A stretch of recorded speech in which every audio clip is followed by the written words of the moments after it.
Okay. Good evening, everyone. Welcome to the Wareham Planning Board for February 13, 2023.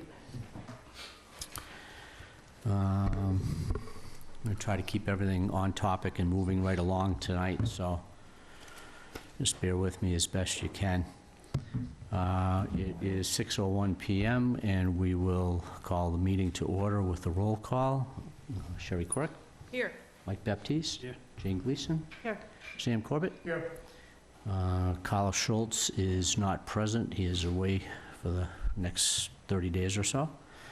And myself, Michael King, were here, so we have almost a full board. Meeting minutes, little home housekeeping. So meeting minutes for 1/9/2023. I read through those. I didn't see any glaring revisions. Anybody have comment on those before we vote to accept those?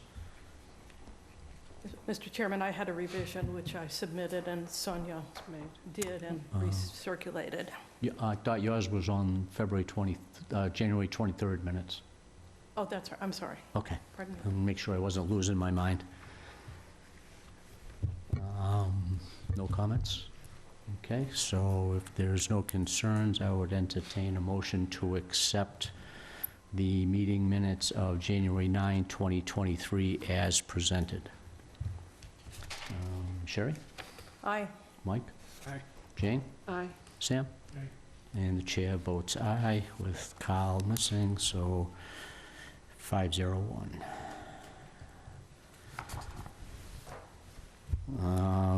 Meeting minutes for January 23, 2023 as revised.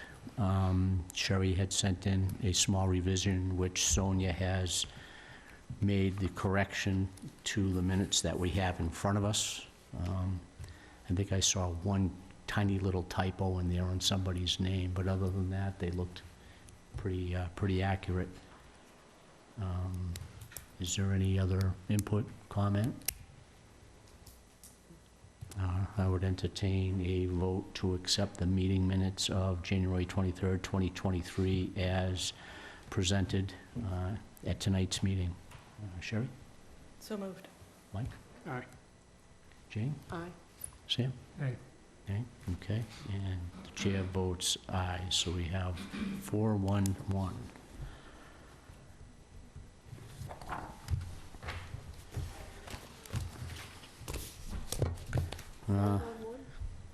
Right? 4 yes. Did someone say, did you say no? He said no. Okay, sorry. Don't do that to me. Sorry. The decision and endorsement of plans and covenant 1922 Dos Amigos Realty LLC, lots 110A3 and 110D, map 74, two-lot subdivision. This was a project that we approved at the last meeting.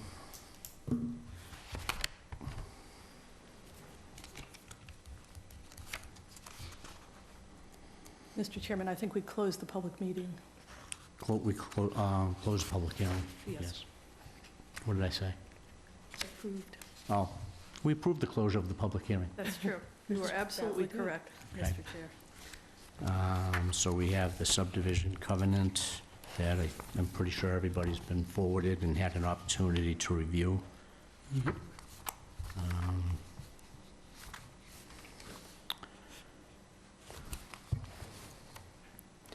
So with that, I would entertain a motion to vote to approve the decision and endorsement of the plans and covenant for 1922 Dos Amigos Realty LLC. So moved. So moved. Do we have a second? Got a question before we second it. Me too. Did we ever see any documentation on the polls beside hearsay? We saw, Were we waiting? yes, you're right. We were waiting on a copy. Because if you don't have nothing in writing, man, this ain't gonna fly. Let me check this. Sorry, Yep, no, I agree. I forgot that we had asked for a copy of that. because that's happened in that area several point, Mike. times. Yep, good catch. They tell you the checks in the mail and it doesn't work. Mr. Chairman, I thought at the last meeting that what we said is that we would require a covenant that would make our approval contingent on the transaction going forward with Eversource.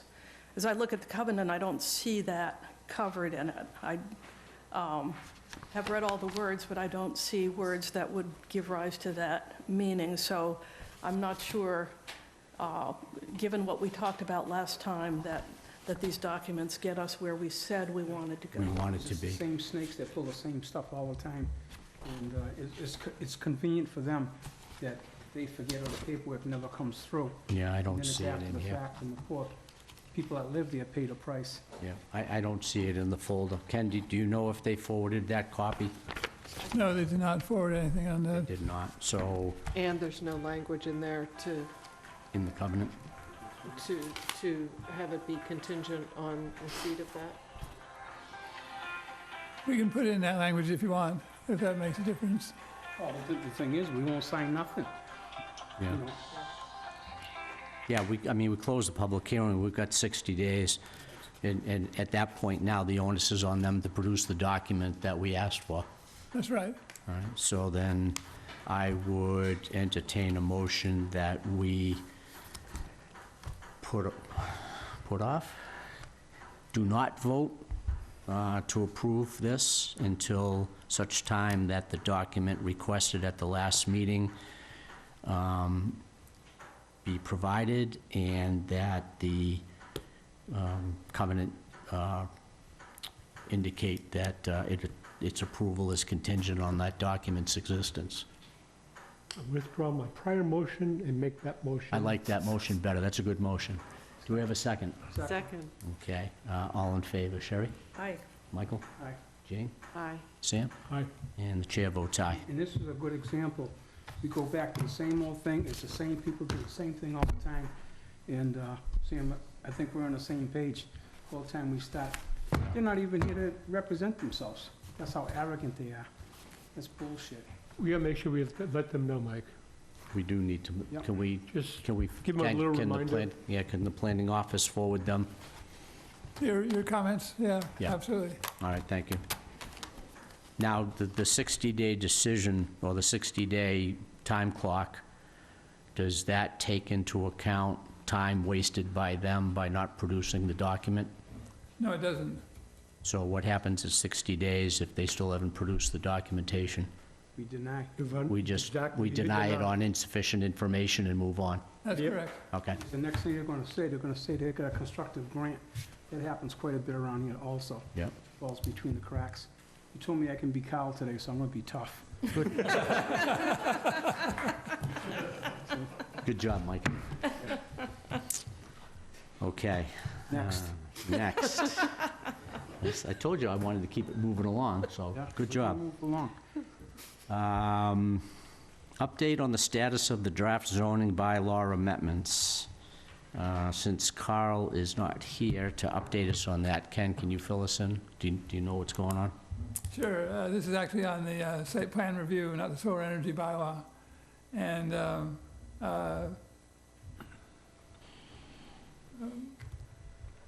Ms. Quirk was there as well, too. She can fill in as well. Oh. But Oh, I'd much rather hear from Sherry. if she wants to. Well, without endorsing that comment, I'm happy to say that we've exchanged some drafts. Carl and I, with help from a local real estate attorney, generated a draft, shared it with Ken. Ken produced another draft, and I would say, given the fact that this does not have to be done in order for the redevelopment district to go forward and be effective, and the fact that there are some things to be worked out, I think, and some meetings to be had among us to see that we're all, speaking the same language and have the same intent, and the fact that Carl's out of the country for an extended period of time, I would say, you put all that together, I think it's unlikely that we're going to have a work product for the town meeting, but we have a commitment to continue to work on this and go forward, so that it doesn't, fall to the Languish, side, yeah. and we can move to completion so that we can have something for next town meeting. For the fall? I would recommend, though, but what we did was we put together Article 14 and 15 together as one article at this time. And it clarifies the use of site plan review and special permits for solar and other projects, other project types. So I think at least that clarification of how site plan review is related to special permits should be in this coming town meeting. So you're suggesting we put it forth even though we know it's not complete? Well, that aspect of it will be complete. Okay, And I don't know. are you looking at one of the drafts that is in existence now to do that? Yes. Your draft? Well, it'll only be the part regarding site plan review and special permits. Well, can we get together and talk about that? Yeah. We sure can, and we have a public hearing that's scheduled for all these articles as of the 27th of this month. Okay. Let's get together and talk about that. All right. And I think Carl will be back as well.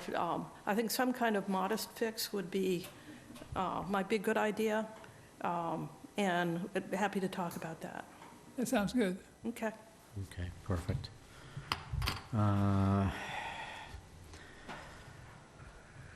The Downtown Revitalization, WV1R. Jane? So we have met with a group of us and gone through, and Ken has put together a first redraft that I got last week, and I haven't gotten through it again. Mhm. I think I saw a couple of things that I still wanted to discuss. So- Primarily, we focused on the design guidelines and what the goal is and how to have the design guidelines actually point us in the right direction. So that was the focus, it seems. And yeah, I think we need a little bit more tweaking, but I think we're getting there. Good. Does the proposed article, does it give us strong control over, really good, strong control over what's going to happen down there? Yes, I think it does. It puts the planning board in charge of all development that goes on down there. The only reason I brought that up was I'm a new talk show junkie on the radio. Oh, yeah. I don't listen to music, I just listen to talk radio. And there was really a quite spirited discussion about Hyannis's version of what we're doing Right. and how the opinions were, and by politicians and whatnot, that they were just like handing the keys to the kingdom over to the developers and saying, have at it. As long as it's tall enough to put apartments over retail on Main Street, we don't care what you do or how you do it. I just want to make sure, I know we would never do that, but I want to make sure that we're all on the same page, that we're going to have a tight grip over what goes on. Hyannis is a little bit different. Barnstable is under the county commission, and they're a very tough commission to get through development on. So they have a lot of design guidelines there as well, too, that they look for. But one of the things that they grant you is under the county bylaws and regulations is an option that they call a growth incentive zone, where you can, if you pass a bylaw that considers the impacts of development, you can get away from having to get the most onerous review for development. So that's what they're talking about, getting out from underneath the county commission. Yeah, okay. I heard a lot of unhappy people on the radio, is why I brought it up. I don't want to put us in that position.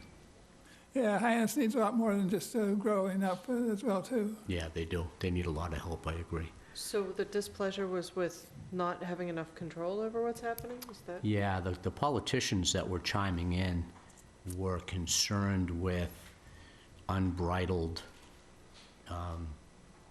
density, lack of parking, lack of transportation, you know, just, basically, what they were proposing was get as much mixed use on Main Street and in the surrounding areas you possibly can, and worry about the parking some other time. You've got to support it if Right. you're going to do that. Well, that's what raised the red flag for me, is like, holy cow, no, Yeah. Yeah. this is bad. So, okay. We have parking requirements in the bylaw the way it is written right now. Yep. Articles for public hearing, April 27th, you just alluded to that, is that? Yeah, I wanted to point out that the articles we have for, advertised for the public hearing are Article 6, which you already know about, the clarifications and corrections, the downtown WV1R, Articles 14, 15, the site plan review and special permit, Article 15 revision. And I also, I threw in another one as well, too, which I wanted to point out. It was on the medical marijuana treatment centers. And I did this because I understood that potentially the medical marijuana treatment center in downtown was potentially going to move. And this would allow them to move the medical treatment from the institutional zoning district that it's in right now. But I don't think that's going to happen, so I don't think this one has to go further than the announcement in the paper. And what's the announcement in the paper gonna do? The announcement in the paper says that you'll hold a public hearing on it, so you can postpone or cancel that hearing if you want. Oh, on the night that the hearing is scheduled? Right. Yep, okay. The Article 9, parking minimum 5 spaces per lift or bay, this was put forward by the ZBA? That Yeah, was- these are zoning amendments that when I went to the building commissioner and to the ZBA, they brought up as what they were looking for. And these are really based on a response to their most recent aggravation in having to deal with certain issues that they have, and they're looking for some changes that are very specific to the issues that they've had to deal with. And the ZBA came up with one that they wanted a minimum parking, number of parking spaces per lift or bay for motor vehicle service uses at 5 spaces per lift. It's 2 spaces right now, and I don't think that's enough for the kind of operation that motor vehicle service center has. So they were looking to see if the board would consider that as an article for a town meeting coming up. And they didn't give any thought to putting a maximum on there, too? No, they didn't. I mean, I could think of a couple of shops in town that have 50 cars in the parking lot and have two working lifts.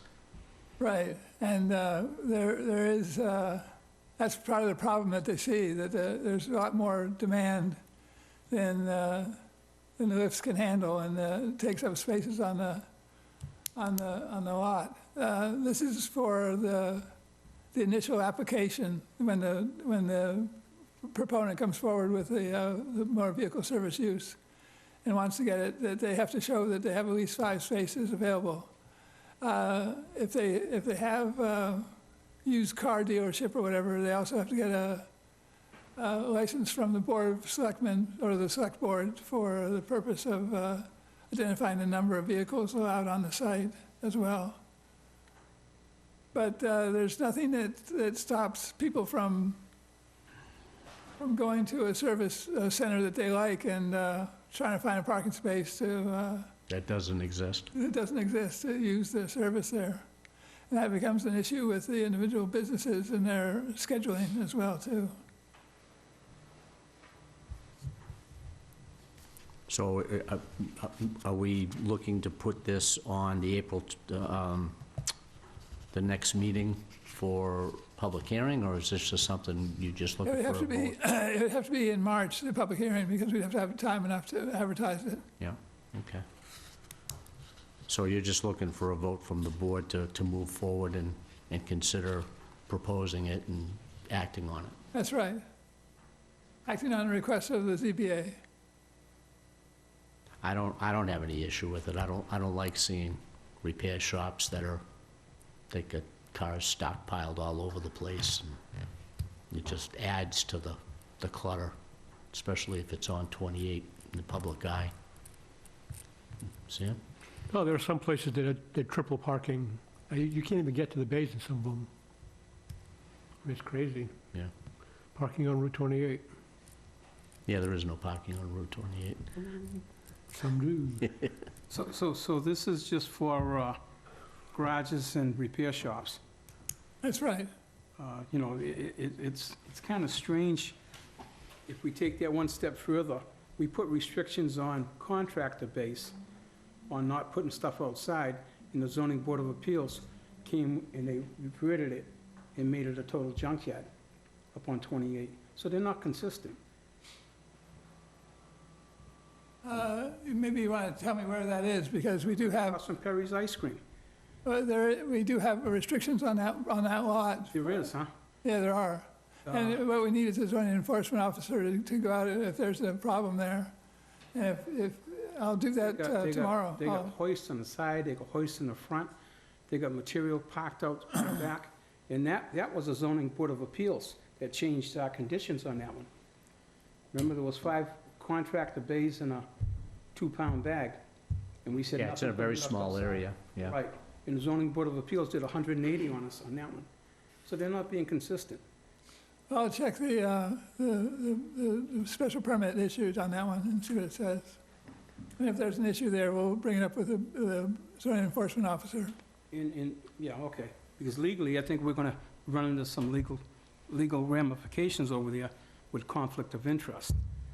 Right, and consistency in our actions, yeah. Agreed. See, I'm being like Carl today, I'm gonna be tough. Next. You haven't been? Mr. Chairman, Sherry? Yeah? could we go back to the article on the redevelopment zone? And there's a part of it that I didn't understand related to site plan review.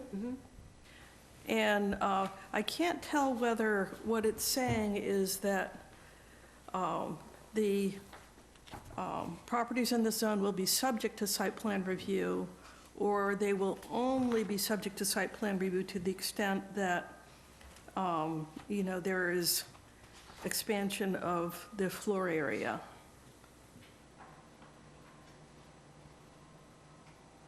Ken, do you want to weigh in on that? Yeah, that's change of use or change in an area. So it covers it both ways. And by change in area, it's anything that's more than 1,000 square feet would be subject to site plan review. But it also identifies changes of use as well, too, which is under site plan review. There would be the normal review that the planning board would take on. So if there is no change in size or change in use, there's no site plan review? That's right. Because then it's just the existing situation and there's no change. So how would you control architectural design then? We don't control architectural design unless they come forward with something they want to change. If they want to change the use or they want to change the building, then they go through architectural review, design review. But I thought the whole idea was to, like, reinvent downtown. Why wouldn't you want to keep your hands around, like, all aspects? Well, we can't go in and say to somebody that they have to change their building now, and if they've got no reason to change it. We can invite them to change it, but we can't make them change it. So I'm just trying to think of a building where we would run into that. Which building?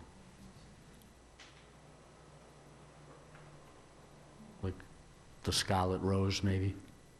That's a small building, 1,000 feet.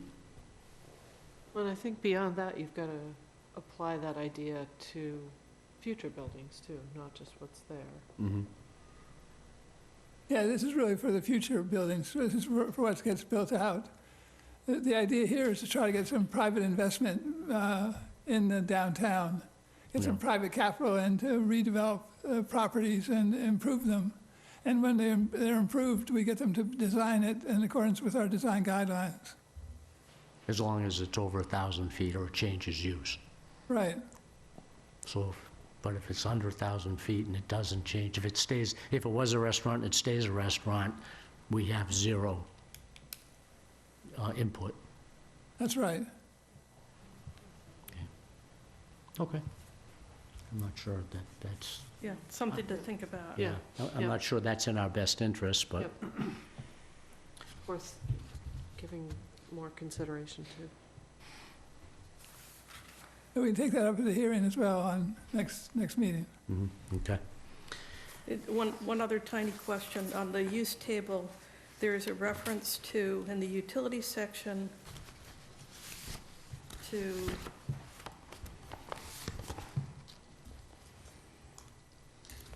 let's see. Public utility structures for public utility use. Could that include battery storage? Try to take all of that out.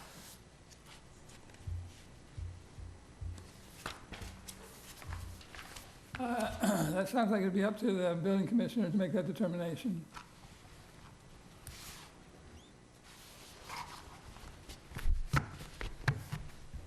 It could be outside storage of supplies. Right, yeah. But, And that'd be, so it doesn't include that, so it would not be allowed. okay, so battery storage would not be allowed. Right. Okay, thank you.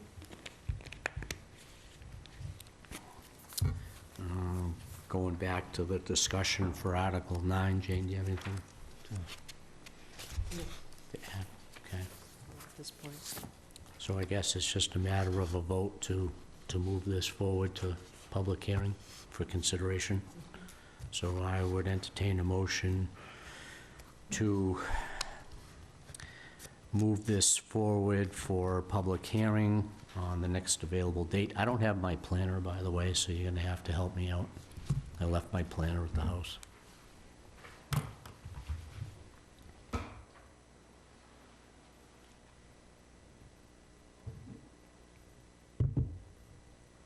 We have March 13th and March 27th as the 2 days in March.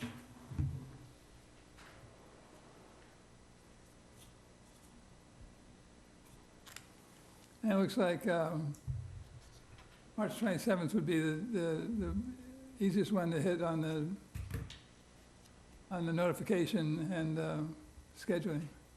Okay, so we'll put it for March 27.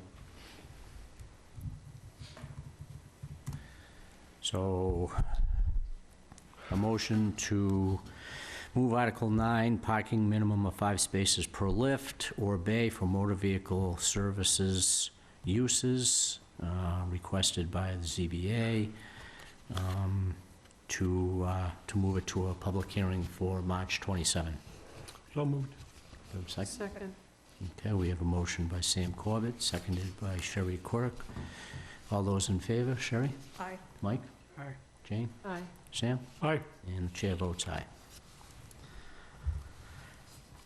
Table 320, change agricultural use on less than 5 acres to no in commercial districts and SPZ and all others, requested by the building commissioner. Shed some light for us on that request? Yeah, what the building commissioner has found is that on small lots, less than 5 acres, people have small farms that they're operating, which are causing some problems, complaints from neighbors. And his belief is that anything on less than 5 acres is not appropriate to be considered agricultural use. And so he wants to have it as a special permit in most districts and not allowed in the commercial districts, which is similar to the horticulture under the table of uses the way it is now. So is this considered a commercial enterprise as opposed to someone who likes a large 1-acre garden? I mean, can you grow cucumbers on your 3/4 acre lot, or? 5 seems large. No, you don't sell them up front. Yeah, this would be the principal use we're talking about, not a garden for somebody's house. So it would be a commercial enterprise? Yeah, it would be the main use of the site, would be for agricultural use. So not with a house. I would say, yeah, with no residents. I'm just trying to think. Yeah, and horticulture is a little different than agriculture, though, isn't it? Where horticulture can be somebody selling Flowers, plants, yeah. flowers. Yeah, I see people that have the little carts on the edge of the road with fresh cut flowers. Yeah, I wouldn't want to see something like this, curtailed. yeah. How about if you got a dozen chickens in the back, you're selling eggs in front of your house? Right. Uh, That's kind of part of the charm of New England. I mean, I'd Yeah, it hate to is. see that get It is. Yeah. It's a bashed. home occupation, essentially, yeah. You know, Yeah. Where it's not the primary use on the property. Is there an Right. example or a specific instance that That drove this? drove this? Yeah. Yes, Peace for Ponies. Peace for Ponies. Okay. Yeah, Fill me in. There's an organization called Peace for Ponies that has, that takes donkeys and horses, small ponies from shelters, where it provides shelter for them and rehabilitates them on the site. Okay. And there have been complaints, and it's before the Board of Appeals right now for a hearing to consider whether or not it should be continued as a use on the site. that's almost like snob zoning. You know, this is America, man. You really think that's gonna fly, Ken? You know, I it's don't. it's a good cause, because the neighbor's upset with them, so we're gonna change the bylaws because a neighbor. They tried doing that with chickens. If you got roosters, you gotta put them inside at night, make sure they're closed up so they don't make any noise, because some people don't like to hear roosters crowing in the morning. Yeah, there's a right to, this is a right to farm community as well, That too. is. Right. Yeah, And yeah. it's not something that I think you can stop necessarily. It's bad enough you guys wanna put high rises on the waterfront to make it like Quincy, and now you're gonna get rid of the animals too? Oh, that's terrible. Yeah, rare form tonight.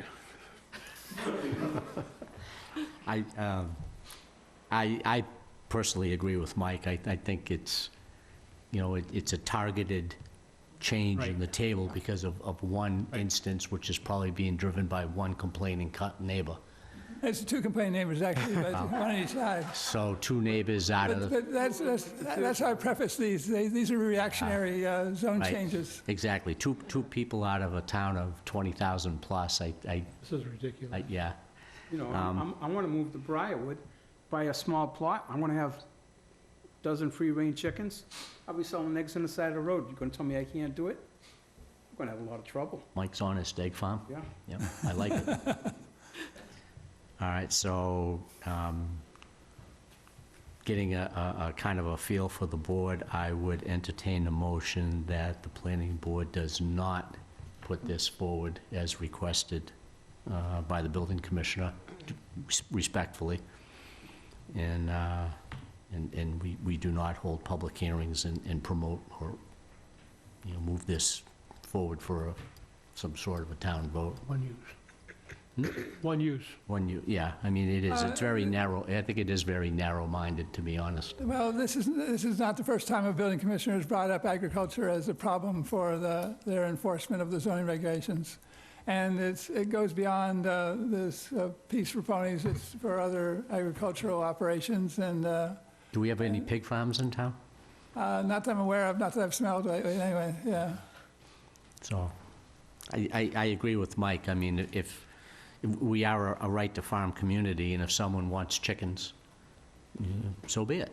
That's right, or a goat or something, yeah. Yeah, and I guess in this case, I don't know anybody involved, but what came first, the pony or the complainer? I'm not sure, I don't know. Right, I mean, did the people buy the house and then 2 years later decide that the ponies aren't cute anymore? That's typically what happens, they don't recognize that Right, an agricultural operation has a little bit of noise and smell to it. right, aroma, not smell, aroma. All right, so in the light of trying to keep things moving forward, I would entertain a vote that the planning board does not recommend this. Do we have a motion? Should do this. I I'm don't know, looking at I you, don't know. Michael. I don't think you need a motion to do that, you just don't. We just take don't do action. it? Yeah, just don't Okay. take action. There it is, all right. Now, the second one he added on was that the maximum dimension of an accessory building would be 1,000 square feet. He was a little concerned about the large scale of buildings that are being proposed as accessory buildings on properties which are much larger than the main house and substantial structures. Your barn thing again. The main house becomes the new garage? Yeah, something like that. Yeah. Yeah, the guest house, yeah. Yeah, So he wanted to have something that said that an accessory structure was, the dimension was no more than 1,000 square feet. And that dimension could be, that was something he just generally thought of as an appropriate one. It doesn't necessarily mean that's the magic number either. Well, there goes agriculture again, there goes the idea of a barn. That's right. yeah, and 1,000 square foot barn is not much of a barn. Not unusual to have the couple barn small be bigger ponies. than the house. Yeah. So he's afraid of, like, going to Parkwood Beach and having someone that owns 2 lots, and they take the other 5,000 square foot lot and put up an accessory dwelling. Is that the whole idea behind the accessory dwellings, right, is being able to plop another building on your property? Right. And he's afraid of them building a new Hilton or something on that piece of property? Yeah, and then it changes, substantially changes the character of the neighborhood by the size of the buildings. Yeah. But I don't know if this is something that seems to have been an issue with the town, the way it's developed as it has anyway. So none of this was really thought through or brought forward when the whole accessory dwelling vote came up before? Well, it was thought through. There are dimensional standards in the accessory dwelling unit bylaw, Yeah, but this is just generally on accessory buildings that the whole idea of what is accessory to the principal use. to the main living space. Yeah. And this is the size of a 3-car garage, 1,000 square feet. 3-car garage now is pretty common now with Yeah, I mean, 1,000 square, yeah, building. 1,000 square foot garage is not very big. No. I mean, This guy gotta be from the city. This is the country. yeah. We're not, I can't see us supporting it. I think we're going the wrong way. Yeah, I would agree with Mike on this one, too. I think this, if you dig into this a little deeper, this has probably been brought to, bubbling to the surface by, a few people chirping in other people's ears, worried about something next door to them. Well, I told him I'd bring forward these ideas to the board, so if you make your statement, then, Last year, the complaint was people having boats in the yard, unregistered boats or boats out in the yard. So now, I want to build a new house, I'm going to build a big garage, so my boat's in the garage, and you're going to tell me my garage can't be big enough to put my boat in there, so now I'm back, moving to Rochester, or I'm going to have to go to Carver. you're moving further away from the water, you want to stay close to the water, I think. Exactly. Miss- What do you think, Sam? You're a real estate guy, you'd know better than all of us. I wouldn't support it. Yeah, no, I don't think Because that's a great. three-car garage is pretty common now, like I said. Yeah, they're all over the place, yeah. You know, you got a motor home, you might, you know, you want to keep it inside, you got 2 cars. That's pretty common, you know, it's, I don't, you know, we don't want to be too restrictive. Mhm. And like I said, it is the country, you know, we're not, this isn't Boston proper or nothing like that. And this wouldn't control temporary structures, right? This is just, No, it wouldn't. right? I mean, I've got a guy around the corner from my house that's got one of those fabric Quonset huts that's bigger than my house. And it's well over 1,000 square feet. Right. So you're not really stopping the concern if all it is saying you can't build it permanently, but you can put up a temporary one, then you're okay. So- Mr. Chairman, it's a question, any limitation at all, or the 1,000 square foot limitation? I think the 1,000 square foot limitation, yeah. I think, you know, appropriately sizing a building on a piece of property does make perfect sense, but I don't know if, you know, just picking 1,000 square feet out of thin air is really the right approach. Maybe it should be more of a lot coverage ratio. Yeah, A building in Onset Village is completely different from Right. Wareham or, Wareham or Yeah. something. Yeah. And to put a number on it isn't. yeah, that's kind of, yeah. Yeah. I think that one Yeah. deserves more discussion. I don't know if it really makes sense the way it's put forward. All right, well, I decided to bring them forward for these guys as well, too, so Absolutely. 1 out of 3 ain't bad. 1 out of 3 is pretty good. Okay, moving forward, public hearings. No new public hearings. I think Yay. that's like two meetings in a row. Continued public hearings, 33-21 Wareham PV1 LLC, 0 Route 25, Solar Energy Generation Facility.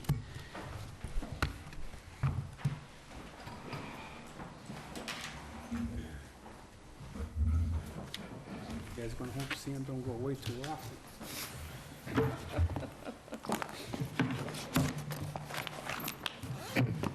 Cal, not Sam. Yeah, I knew he was.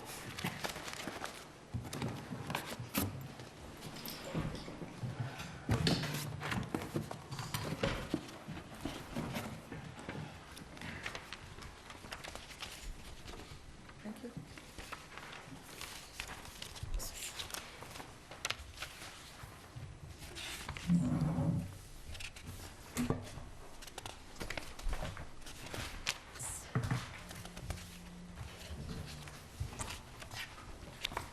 Thank you. Oh, goody, another one. Thank you.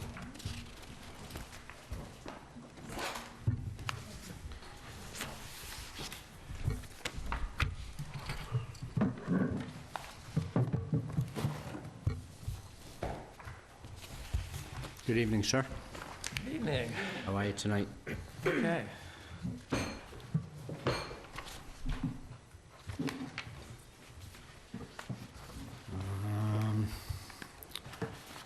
Okay, welcome back. Thank you for the stream of clear and concise information. Just to make you feel better, I read all of it Excellent. over and over again. That does make me feel better. So I will give the floor to you to present what you have sent us already in review, just so we have it on the record, and then we'll go from there. Sure, absolutely. So I'm John Cravens from Cravens Law Group, representing the applicant. And we have Matt Thornton here from Long Road Energy. Sarah Ebaugh, again, from VHB. On our far left is Attorney Bob Galvin for David Fletcher, property owner.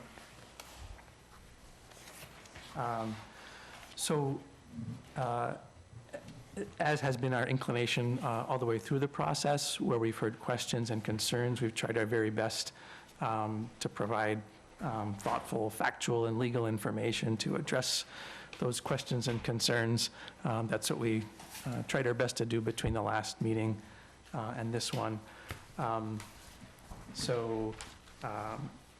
Some questions came up about the battery energy storage equipment that's a part of the solar facility.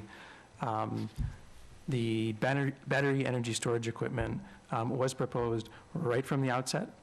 It wasn't anything new or added. Right from the beginning, we talked about the solar facility having battery energy storage equipment, where it would be located on the site, what capacity it would be, and how it would be used. Namely, it would be primarily used to store energy from the solar arrays while the sun is shining, but atypically, on occasion, it would be used to charge from the grid. Nothing of that has changed since September 2021 when we first submitted the application. As questions arose last time about it, how it fit into the zoning bylaw, the first thing we wanted to do is provide a little bit more information on the plan to help the board envision precisely what we were talking about and have a more detailed plan component to the discussion. So we had VHB add those elements to that same spot on the plan which we had originally identified, and where the plan always had some notations for pads, concrete pads, and electrical equipment. But now we specified in greater detail. We changed the pads around a little bit and specified which equipment is currently planned for which pads, including the storage equipment, and inverters and transformers. Just because the end result of this addition of some detail was some more concrete, we said, oh, what if this changed the stormwater runoff situation? So we had VHB run new calculations. Sarah can say a little bit about what those calculations were and what they showed. Sure. So again, Sarah Eba from VHB, the site civil engineer. The plans in front of you on C 2.02, sheet number 4, indicate where the pads have been clarified, just with some additional detail, again, as John mentioned, which are for transformers and which are for battery storage and inverters. So there is a small increase in the impervious area. It's about 700 square feet. As John mentioned, we ran the HydroCAD model again just to make sure that there were no implications to the stormwater runoff. And for looking at the peak discharge rates for all 4 storms, 2, 10, 25, and 100 year, there was absolutely no change in the runoff to DP2, which is the wetlands just east of this site. So again, confirmed that the small increase of impervious area due to these pads has no implications on the current stormwater management design. So, and along those same lines, because in cooperation with you, we've been trying to make sure that the decommissioning plan is as on the nose as possible, representing the current project design and so on. We had Stantec do a update of the decommissioning plan to incorporate taking away a little extra concrete, some different equipment, actually to accommodate the increased pad. They lost some solar panels that reduced some cost. Anyway, we submitted the updated decommissioning plan, and we can talk more about decommissioning costs to come. The bigger question raised by Mr. Schultz last time was, where does battery storage that's an adjunct to a solar facility fit within the zoning bylaw?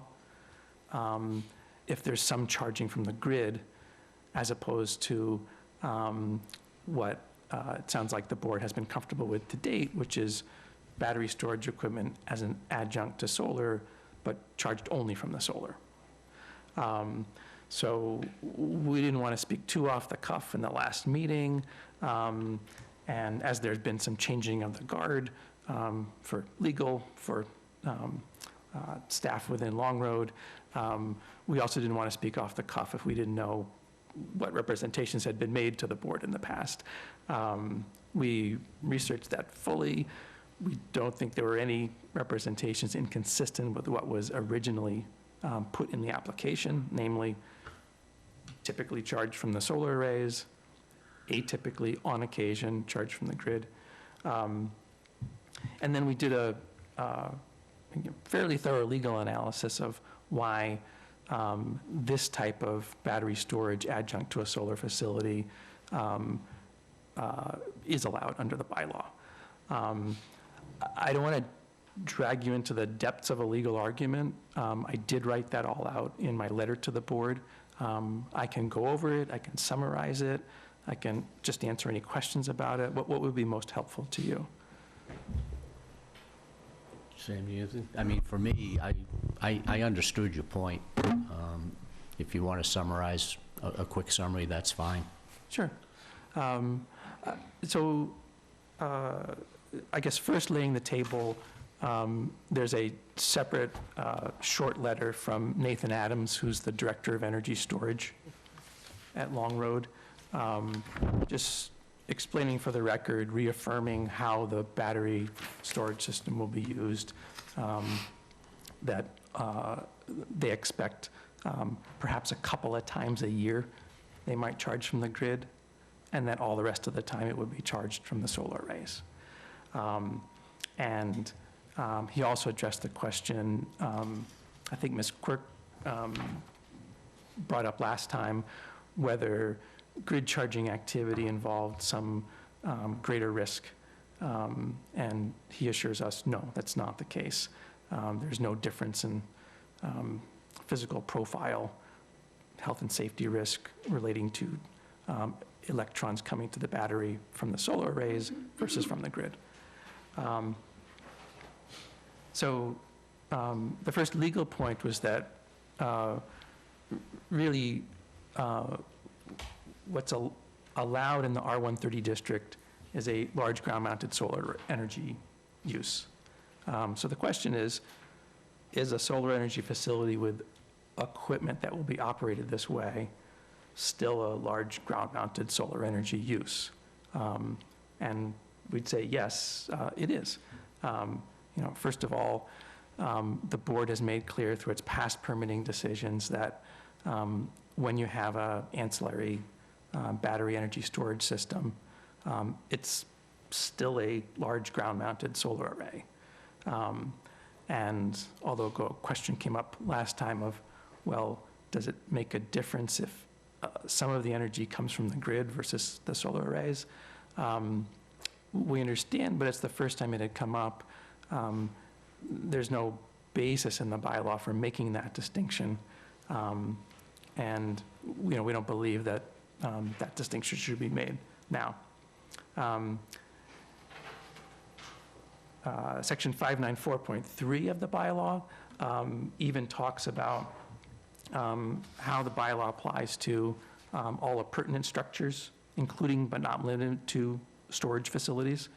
So in other words, the bylaw itself internally is treating a large ground-mounted solar energy facility as one that could include equipment that's not quote-unquote solar, and expressly including storage facilities. So it's a different question for another day, whether you could collate a battery energy storage system and charge it only for the grid. In other words, only use it as a site because it's a site that's been developed for solar, but otherwise it may not have any connection to the solar. That's not what we're proposing. What we're proposing is something that is, configured to be connected, coupled with the solar system, and charges primarily, typically, from the solar arrays. So that is not a question that's for today, for this board, for this project. at some other time. And we would say that for the use that we're proposing, namely just adding a couple of days of grid storage a year, that's just incidental to what this board has considered solar energy use to date. And there's strong Massachusetts case law saying when you have a principal use and there's some small side use that is incidental to and subordinate to the principal use, it's generally allowed. And often over and above what a particular bylaw may say about accessory uses per se. It's almost a concept of some additional use beyond the core principal use doesn't change the nature of that principal use. There's further support in state law for the idea that having an ancillary energy storage piece of equipment at a solar facility is still all a solar system. So state law has a definition of solar energy system, and it's a system where substantial purpose is to provide for the collection, storage, and distribution of solar energy. So in a whole bunch of ways, that definition of solar energy system includes a project like the one we're proposing. Clearly, our project has a substantial purpose, converting solar energy into electricity. And this definition has, as part of solar energy system, storing that solar energy. There are other arguments as well, but that's probably enough for now. Our goal was to try to answer the question that Mr. Schultz proposed as thoughtfully and as thoroughly as we could. Let me stop there just to see if there are any questions about the energy storage. Mike, do you think? Yeah, I got a big question. It seems like Mr. Schultz brought up dug up a dog bone here. So in other words, solar technology is changing all the time. Energy was generated on the site, the batteries were put there to store excess energy made on that site. Now you're seeing that they can use it to store from any place on the grid. So you're gonna come back in 6 months and say, well, since it's allowed, we're gonna put in 10,000 batteries instead of 20, because we're gonna have excess juice coming from here or there. How are you gonna control that? Say if it overcharges, it blows up, it burns. As it is now, in the recs that they said, if there's a fire in the site, let it burn on site, let it burn down. Man, it's getting bigger and bigger all the time. Who's making the rules here? The Right. solar energy people, the state, or whatever? We have no say. We're reacting to a situation. I wish Kyle was here. I think Kyle would be on my side on this one. You guys are pulling an end run on us on this one. So if I could answer your question, we can't change the amount of storage that's on site. So the electrical configuration provided to you all in the application is the same electrical configuration that was provided to the interconnection application. Yeah. And so we have, under study by Eversource, the number of panels and batteries that we're proposing here today as well, and we cannot change that. In your storage site, your storage batteries are to maintain what's generated on that site only. Now you're telling us that it could come from someplace else to put use in storage systems. So the electrical configuration. The reason I bring that question up, excuse me, before. Yeah. Carver's going through the same thing right now. They're talking about a storage site on the Carver-Plimpton line. The people don't know what's going on because of all this double talk, back and forth. Now it's not going to be a manufacturing facility, it's going to be a battery storage field. So that's what's coming next down the line. And so if we say, oh yeah, that's okay, so now I'm going to say, instead of putting 100 batteries, I'll put 10,000 batteries. I can capture all the electricity from every place else. Yeah, we're not asking you to say that's okay. That's not our project. This project has a very small energy storage footprint. It's mostly solar panels. The battery energy storage system will typically, nearly always, be used to store energy from the solar arrays. Yep. We're not proposing anything else. And when we get a permit for what we're proposing, we can't do anything else without coming back to you. Yeah, okay, go ahead. Mr. Chairman, I have a couple of questions too, if you're through. Go ahead. Is it my turn? It is your turn. Okay. You said that you disclosed the capacity of battery storage in the application. And I looked at the citation you gave for that. I don't see any discussion of what the capacity of the battery is. Can you help me with that? Yeah, I think it was 2 megawatts, 4 megawatt hours. Correct. Yeah, And it is still that? yes. And can you show me or point to me in the application where that was? Because, again, I can't find it. And if you can't do that right now and would prefer to come back to me on it, I'd be fine with that, too. Yeah, that's fine. As we move forward, I'll poke around, but I'm sure it is. Also, I gave a citation to where the one-line diagram is in the application. And does the one-line diagram have that Yes, yeah, information on it? the one-line diagram shows the capacity of the batteries. Okay, that may, I didn't see it in the site that you gave. And so that one-line diagram is also what was submitted with our interconnection application Okay. from a consistency standpoint. The size of your project has shrunk since then, though, right? Correct. So what might have been a matchup with the capacity of the project with the battery storage would not any longer be that matchup. So the fact that you cited it earlier to us may not mean that we actually thought of it as a battery that was larger in capacity than the panels feeding into it, if you get my meaning. So just wanted to point that out. The other thing I would say is just looking at the statutory language from state law and having had the chance to read a fair number of pieces of energy legislation over my career, it looks to me as if, I would say a couple of things. One is that I think that you are right, that battery storage is part of a solar project. I think that's, to me, that's what the language says. But what it also says is that it's for energy collected from the project. And to me, that imposes a limitation on what capacity of battery should be permissible. And I just wanted to point that out for you to think about. And I guess the biggest thing is, I think what I almost called you Carl. But Mike,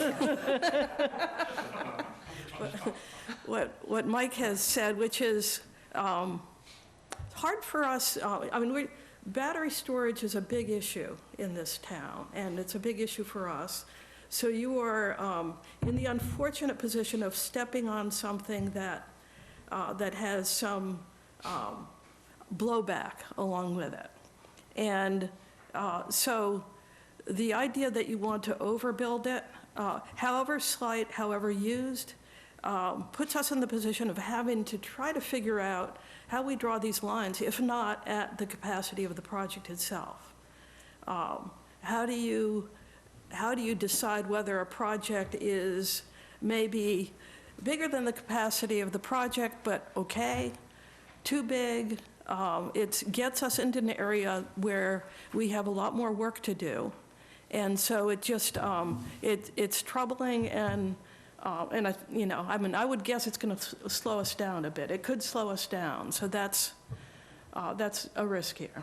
The capacity of the battery is largely designed to store energy from the solar arrays. It would be the same size battery if it were exclusively charging from the solar arrays.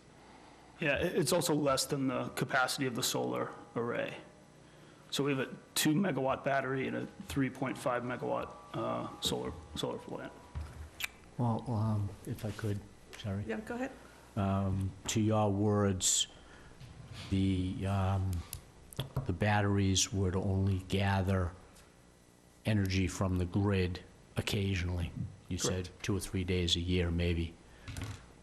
What's the financial impact if you just don't do that? I mean, a concern of Mike's and Sherry's and ours is the collecting of the energy from the grid, but if it's gonna happen so infrequently, based on your comments, why even keep it out there? It seems to me like a stumbling block that can easily be resolved if it's really that infrequent. And just keep the batteries as we think they were intended, which is to collect the excess energy collected by the array.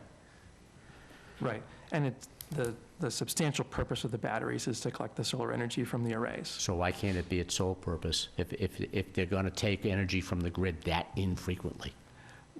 We just think that's an unnecessary regulation of this project. It would be the easy solution to a concern. So I think the only, the only difference between this and I think other projects that I don't know if they currently operate or were approved previously, is just the location of the battery relative to the inverters on site, and that's it. So there's kind of an electrical change that you would never visually be able to distinguish between a DC connected or an AC connected battery. So from a layout and how the project is set up for all practical purposes, there's not a real difference. No, I understand that. Yeah.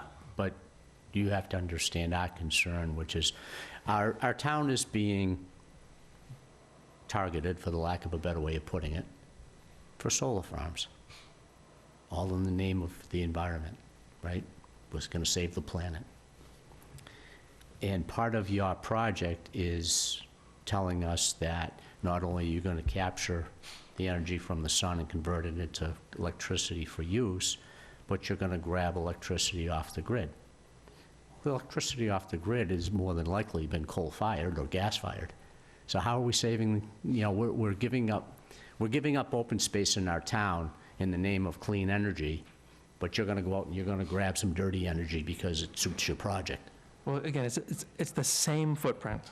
There's no difference in footprint, whether it's exclusively charged from the solar arrays or occasionally charged from the grid. Well, I don't think we're concerned with the footprint at this point. It's the use of the products within the I think we're footprint. talking apples and oranges here. We're getting into the game of semantics. And the thing is, as a simple layperson as myself, I see battery storage, and I see solar panels. Next thing you know, solar panels gonna go away, the battery field gets bigger and bigger. Batteries, we don't even talk about control of the batteries. Let them burn on site. Where's all that stuff gonna go? In the ground, in the water? Guys that are putting them in, they don't care, they don't live around here. We're the ones that live here. You guys gonna ruin our town. That's what's happening. And the more you talk, the more little bits and pieces fall out, and we're gathering more and more information all the time. It's a learning curve, I'm sure. But the thing is, we've been burnt before, and we're getting burnt all the time. We're more or less reacting to the situation. We ask a question, you guys come, well, it could, we want definite answers. We have to answer to the public. That's what we're here for. We're concerned. We're concerned citizens. We really are. Right. Again, we've been consistent from the beginning, since the first filing of the application in September 2021. But if we don't ask the question, we won't get an answer. And that's where we're at now. We're search finding. That's what the people come to the meetings for. They want to know what's going on also. Right. The change in solar in the last 10 years, or 5 years, is unbelievable. It's changing all the time. changing all the time. Right. And the public policy environmental reason, Mr. King, for having some grid charging is that it's not fostering the use of dirty energy, it's doing the reverse. That by storing some energy at times when the grid isn't stressed and the grid is relying more on fossil-fired peaker plants, that energy from non-peak periods, from cleaner periods in grid generation is being stored. And it might be from other solar facilities elsewhere or wind facilities, but it's cleaner energy produced at non-peak times. And then the only real use case for this grid charging and discharging is at peak times. There's energy discharged that has been taken from times when it's generated from cleaner sources. And it also saves consumers money because the peak pricing is the most expensive, and that helps reduce prices. So it's not as, so it sounds like it would happen more than a couple times a year then. It sounds like it's a routine operation. The evidence on the record from Long Road's Director of Energy Storage is they anticipate this a couple times a year. And that's it. One of the primary purposes of the battery is to provide voltage support or improve reliability of the system. So if there are system faults or there are issues on the transmission system nearby, the battery's capabilities can help improve reliability, and that should happen infrequently. My guess is that the grid is being taxed more and more as more and more things Require electricity. require electricity, thank you.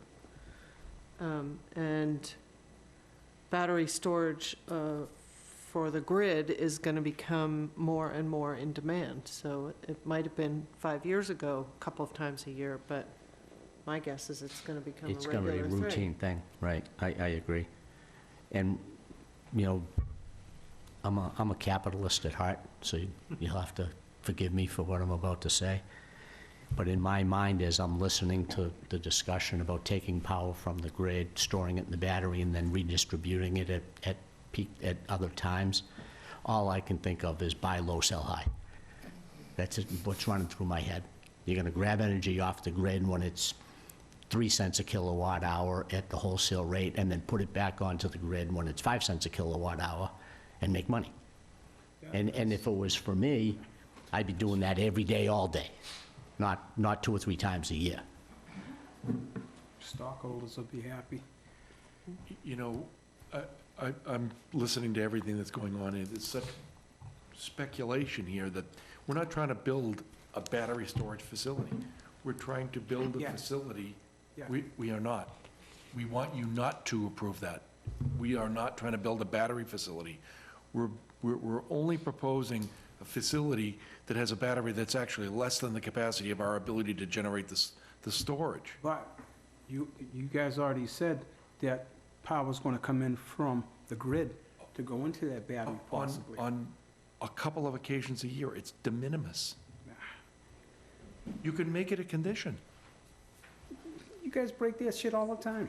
Well, see, then that's speculation, and you're not allowed to do that. You know what the problem is? People don't trust big corporations. I think I've said that before. You're gonna make me go off on a tangent.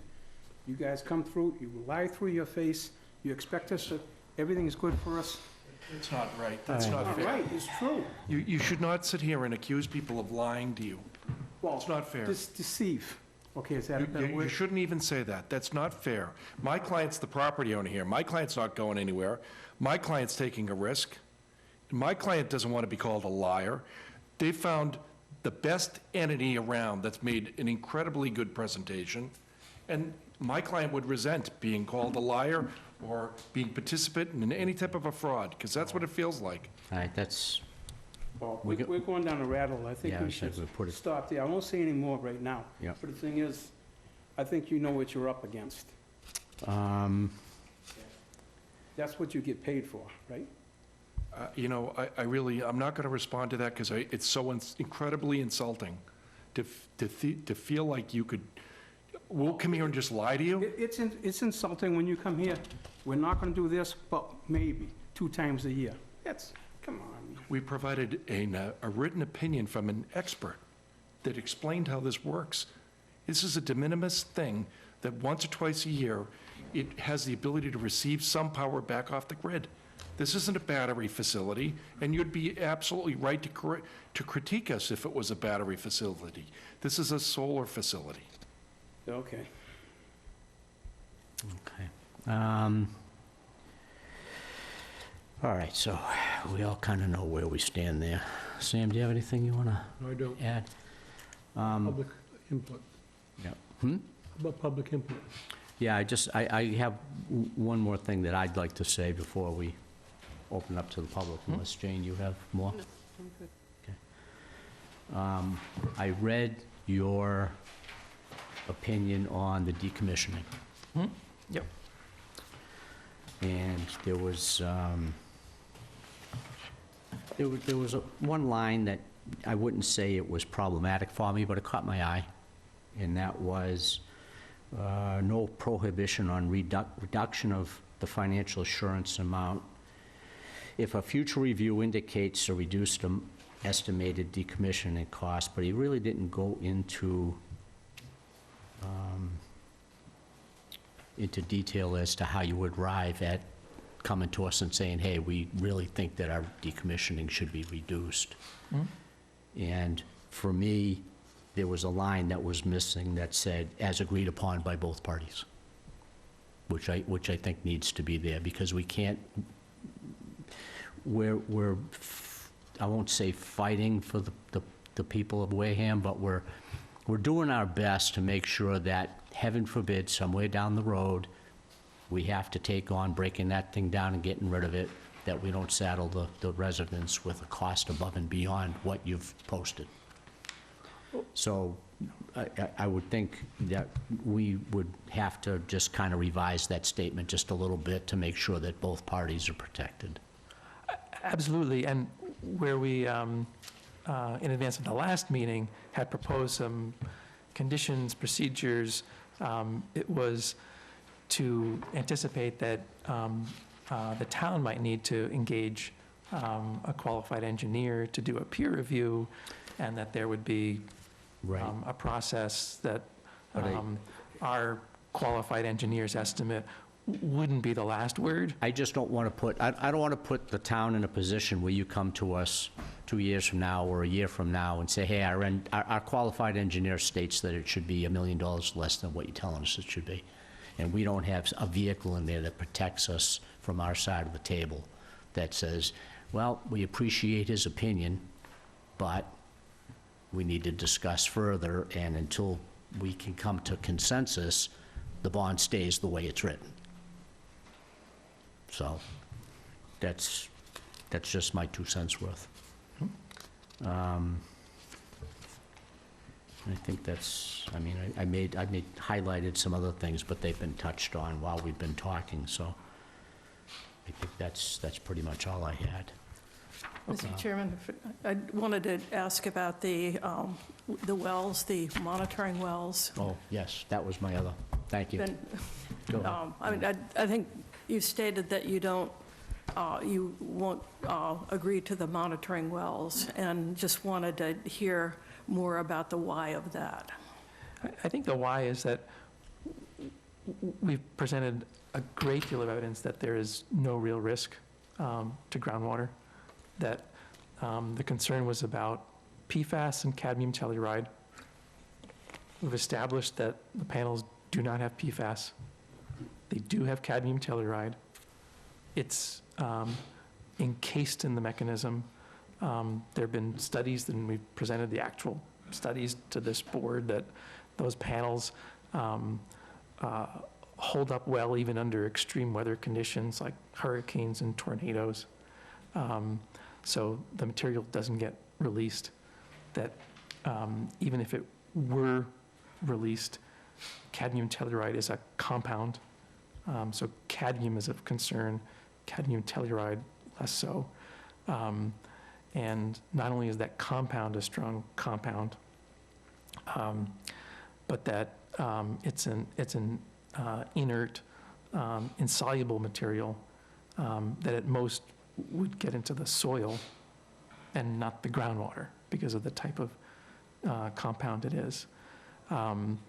So we had provided written information about all this.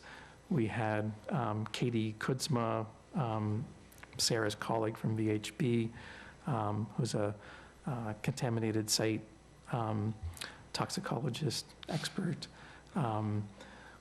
We had further information provided about the groundwater conditions and groundwater flow, and that groundwater flows, I think it was south-southeast away from the site toward the ocean. So for layer after layer after layer after layer of onion skin here, we thought we established pretty well that there is no real risk to groundwater. We don't think that there should be conditions that add cost to this project just based on fear and speculation. So that's the why of it. Okay. Okay, thank you. All right, if there's no other comments from the board, thank you for your time, and we'll open it up to public comment.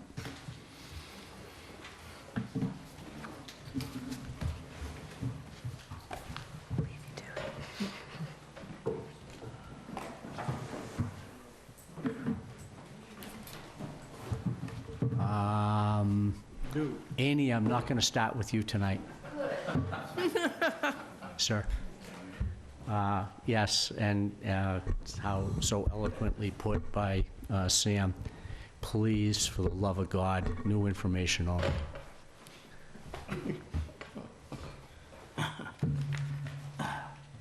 Eric Lentula, 15 Squirrel Island Road. It's been more than two years that we've all been continuing to learn more about solar energy and construction of solar field projects. Information has been presented by the applicants wanting to build, and a lot of information has been researched by board members and citizens of Wareham. I'd like to refer to the letter to the planning board from Clavin's Law Group dated February 6, 2023. Of the many solar field proposals presented to this board and that I've been present at, it never ceases to amaze me how sometimes certain information by the applicants is left out or deemed unnecessary to disclose, or simply interpreting language as in our own bylaws in a variety of different ways, such as when referring to large ground-mounted solar energy. I did not know that it can also include an energy storage component in its meaning. I'm referring to the storage of additional energy from an off-site source, the grid. Until the meeting on January 9th, where the question was asked, I don't believe any of us realized this was the reality. This was in your information, and maybe this should have been clarified early on. It's caused quite a rift at this point.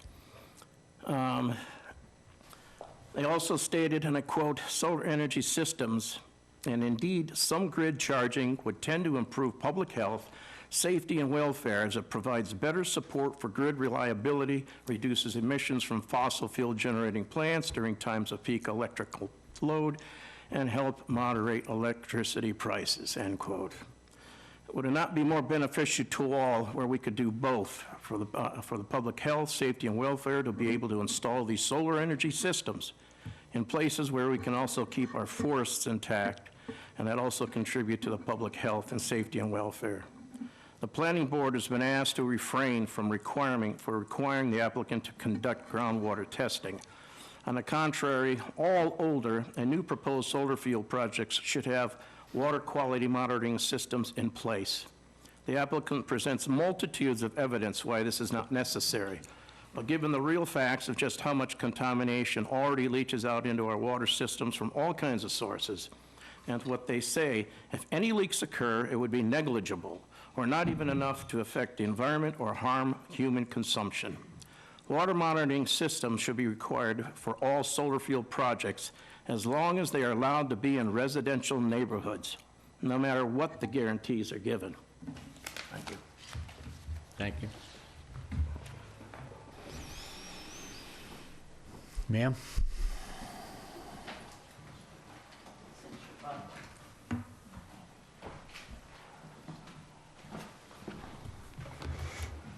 Kathy Papalardo, Fearing Hill Road, Precinct 5.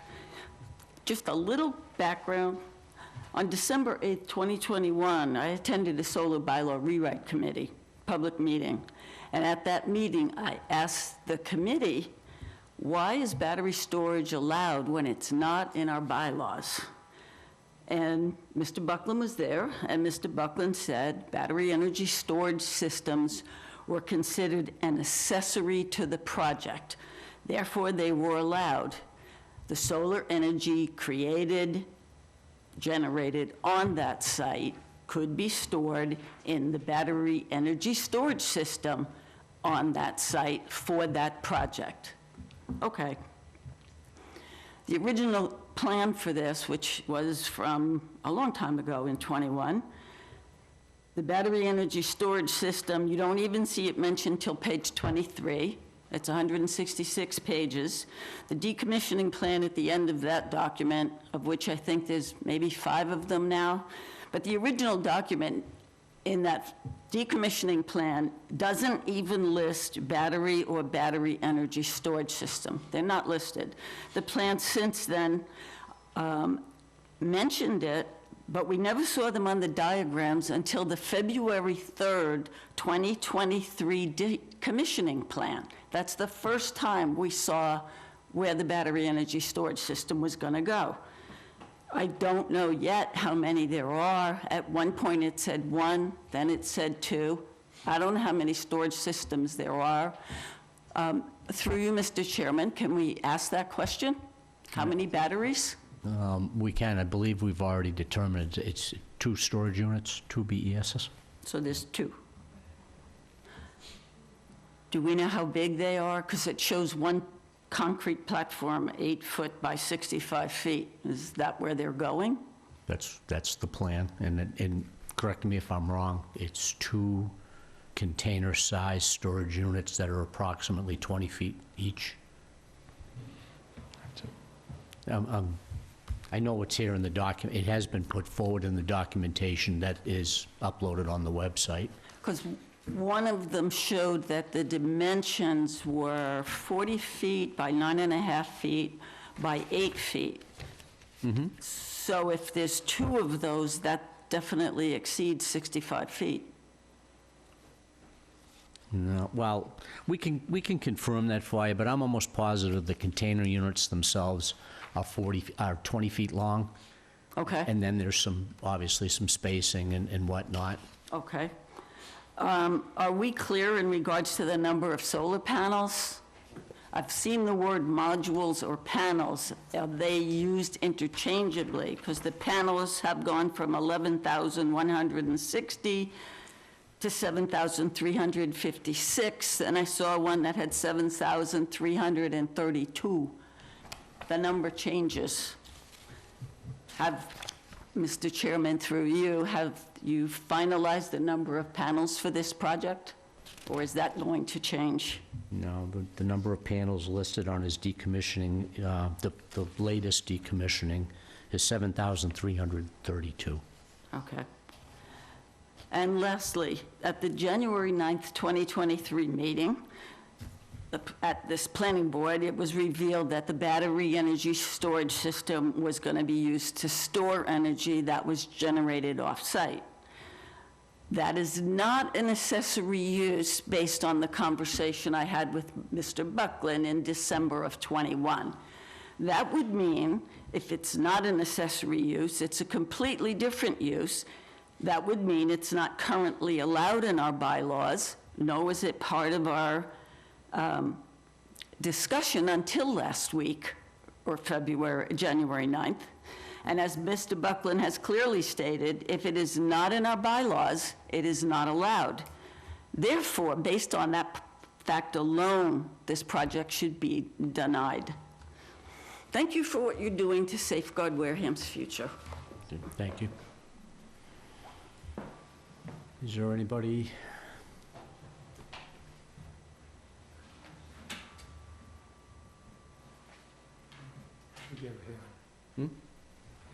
has somebody online. Okay. We'll go to Zoom next. Okay. Thank you very much. Nancy McHale, 87 Faring Hill Road. I'd just like to, I jotted down a bunch of notes this afternoon, or this evening as I'm listening to this, and I just wanted to make some to have something clarified. I understood you to say, sir, that, or it's the proponents to say that all of the storage coming off the grid would be from solar. I don't think that's possible to differentiate as to whether it's wind, solar, or gas-powered. So I just wanted to see if indeed they have a way of making sure that that's all solar that's coming back into that battery. If that question can be asked. If you'd like to address that? We did not say that. No, I agree. He did not say it would be from solar. He mentioned cleaner energy, which is very open-ended, I agree. My apologies if my ears misunderstood him saying that. If I could also ask, what's the status of the interconnected agreement? And does this include the two-way specifically for the two-way movement of energy? Sure. Yes, as Matt explained before, the one-line diagram that was submitted in September 2021 as an exhibit to this site plan review application is exactly the same one-line diagram that was part of the project's interconnection application. So the configuration has been exactly the same. And it's a configuration that allows for, it's coupled, so it will be primarily overwhelmingly charged from the solar arrays on site, but has a separate inverter, so can sometimes charge from the grid. Okay, thank you. Okay, thank you for that clarification. The other thing is, there have been so many permutations of this plan, that plan, this difference, this letter, this decommissioning plan, et cetera. Will there be, at the end of any of this conversation, one thing that people can take a look at and know exactly what's supposed to be built, what shouldn't have been there, what should be there, what was agreed upon, what wasn't agreed upon? Because quite frankly, it's very difficult to be looking at plans and now hearing, oh, that was the one from 2021. No, that wasn't the new plan that we just submitted. So that everything is in one place. I mean, all of this piecemeal stuff is... Should the project be voted in the affirm and that it was approved, there would be a final set of plans with all the details that would go into the public record. Okay, so does the commission, or the planning board rather, have one document that they will be voting on, or will they be voting on the conglomeration as to? Well, I think, if I can speak for the board, I mean, we take information in from 100 different places. Or more. Or more. And I appreciate that. So to say we're going to look at one document and vote on one document, I think it doesn't really do the process justice. Okay, that's fair. I was thinking, more of one plan from the applicant so that we knew what was supposed to be. Right, like I said, if it was approved, there would be one singularly approved plan that would be used as the public record and for the building commissioner to reference so that the project was built as stated. Okay. So the interconnection agreement was, as I'm understanding it, was submitted. Has it been approved? Is there an interconnection approval for this? There is no interconnection approved at the moment. They can't move forward without it. And that's not held up as anything that they've done. That was held up because of the the study that was done by the utilities on the solar arrays, and as a result, it delayed a lot of projects and their interconnection agreements. Okay. As we're all getting new information and learning, this learning curve for the solar was, I thought, steep. The batteries are even steeper. Given that what I'm now reading is that the battery life on these projects is about 3 to 5 years, is the operations and maintenance plan adequate to cover those? Or does the decommissioning cover those when they're no longer operating efficiently? And how does that get handled, or doesn't it? Well, decommissioning would only kick in if for some reason the town had to step in and pick up the slack because the project either went bankrupt or was abandoned or something. So the decommissioning really doesn't come into play as far as the routine replacement of the batteries over the lifespan of the project. Then is this adequately addressed in the operations and maintenance plan? That would have to be determined by us. Okay. Just bringing that up as a question. And I appreciate that. I think that pretty much does all of it. And the fact that, or the comment that was made in Mr. Craven's letter saying that we should have asked all of these questions at the beginning is really tough. It is. It's tough on all of us. You hit the, I think you hit the nail on the head when you said it's a steep learning curve. Yeah. We're all trying to work through this the best we can. And I thank you for doing what you're doing. Appreciate it. If I might respond on the battery storage equipment and life. Yeah. So this project will participate in the Massachusetts Smart Solar Incentive Program. And for all projects that are over 500 kilowatts of solar generation capacity, they must have energy storage. And the qualification to participate in the SMART program is a 20-year qualification, which means that for 20 years, the facility owner is going to have to maintain the energy storage system to maintain its qualification in the program. Is there a benchmark for productivity?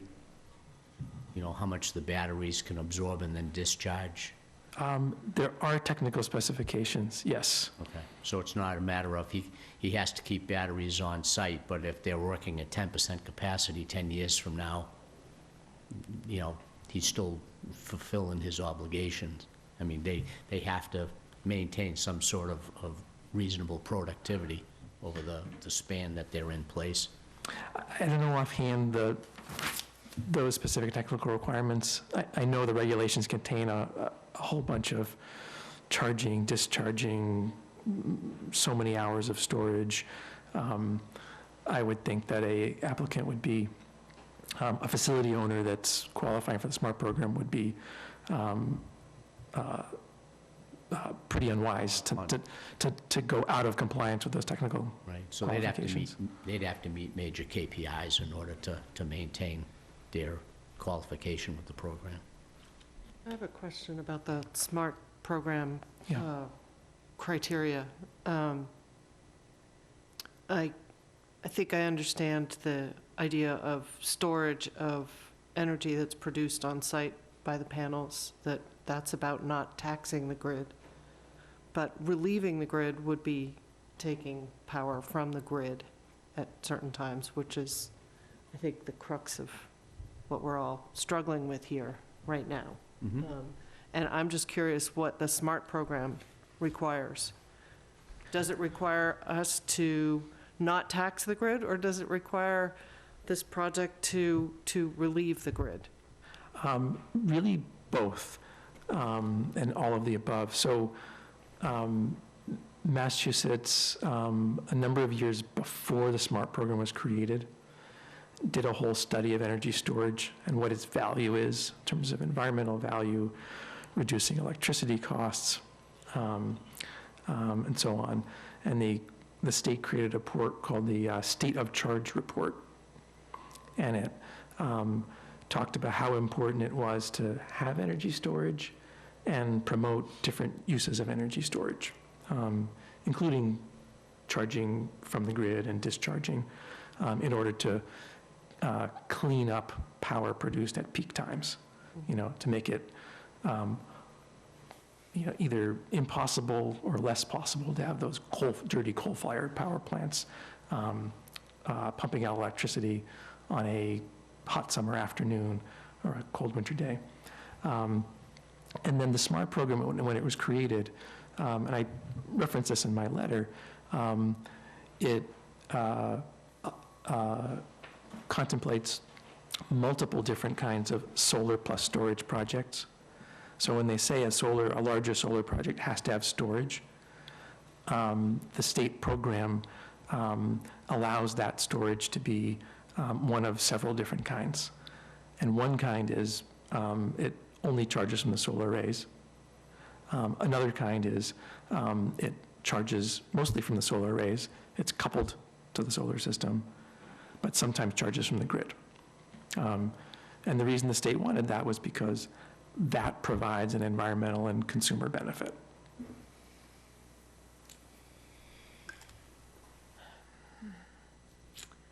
Can I make one more comment? Given the lack of sunshine that we've had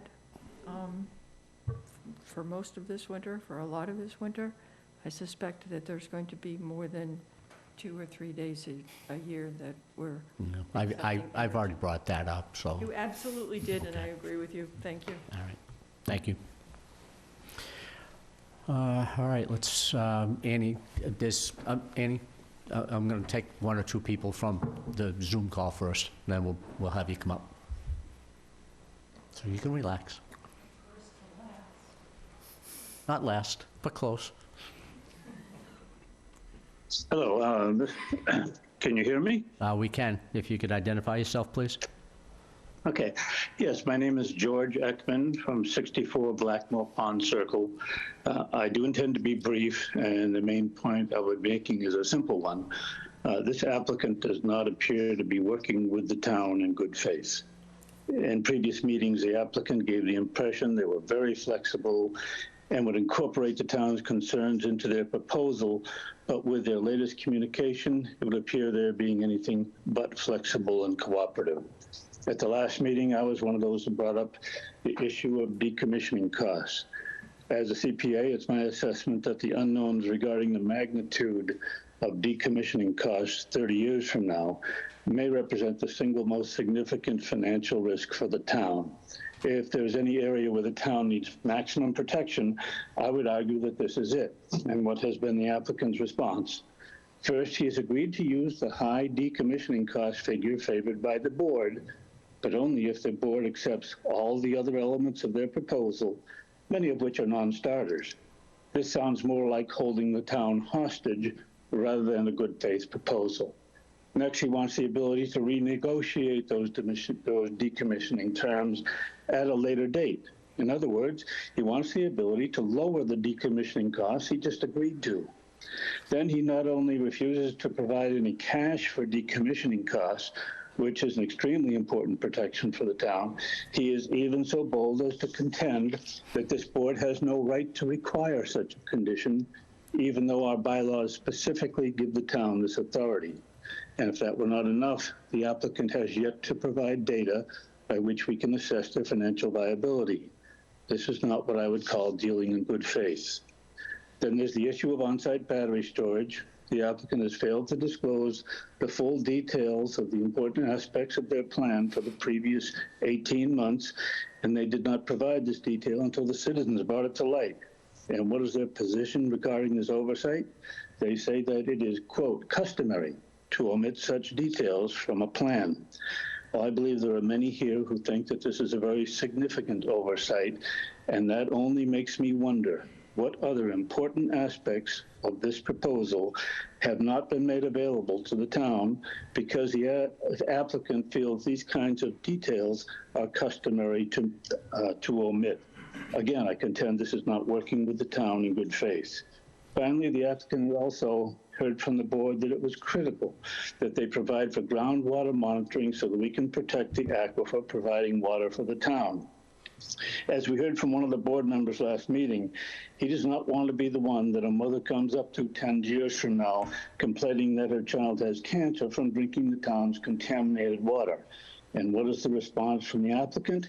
He contends there is no real risk of contamination of the water supply, so groundwater testing is neither necessary nor appropriate.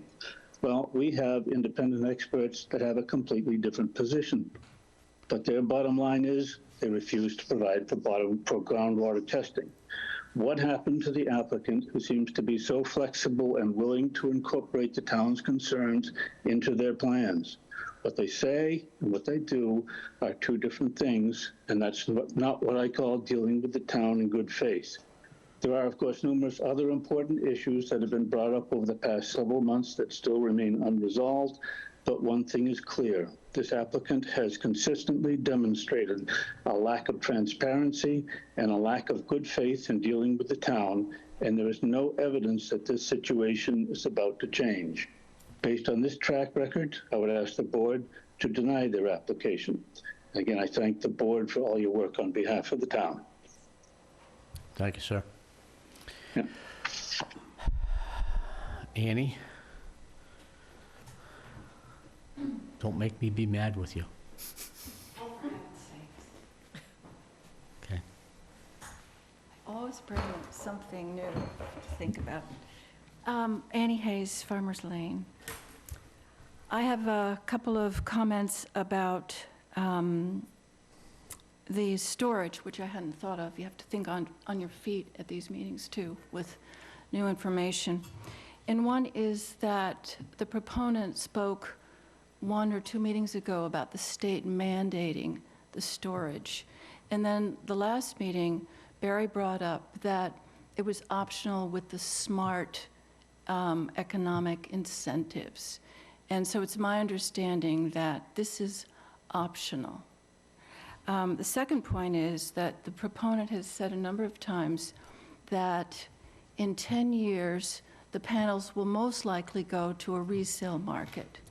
Now, what I understand is that this is happening because after the panels are 10 years old, the technology will have so developed logarithmically that they can use the same frames and put on panels that will have a lot more megawatts or watts. So when that happens, would the proponent not need more storage on the same amount of land? I want to go back to the panels because I think the cadmium telluride issue is not at all settled. The Virginia Tech report I read again today very quickly, and I would not put that agency as well-meaning as they might be for a number of reasons, but I wouldn't put them up against the documentation I've read from amazingly state-of-the-art universities that are studying this internationally. And numerous studies talk about the leachate happening, being real, and being something that has to be contended with. One of the authorities that Mr. Clavins presented was Dr. Anik Antil from Michigan State, who a number of years ago said, panels are green, they're safe. I think I mentioned last time that recently she has a completely different tune, is very concerned about the environment, the rare earth minerals, and she was the person who previously said that Teflon is safe. I recently Googled the CDC and they say absolutely toxic. So back to the panels. What I'm concerned about that is after 10 years, when these panels are about to reach their mechanical warranty, which is at 12 years, and is very far off from their production warranty of, I think it's 2% diminished every year from, I don't know if it's 10 to 30. But these panels are advertised as producing relatively high and almost the same, oops, what did I hit? No, you're fine. Okay, same values for 20 more years after the 10, but it sounds like there's a new business model. After 10 years, when you haven't reached the mechanical warranty falling off, secondhand solar market, they get the panels. I suppose they have to pay for the removal and the sale, transport maybe. They get the panels, and the installer, the original installer, developer, has no responsibility for cadmium telluride. That just sails on down by the by.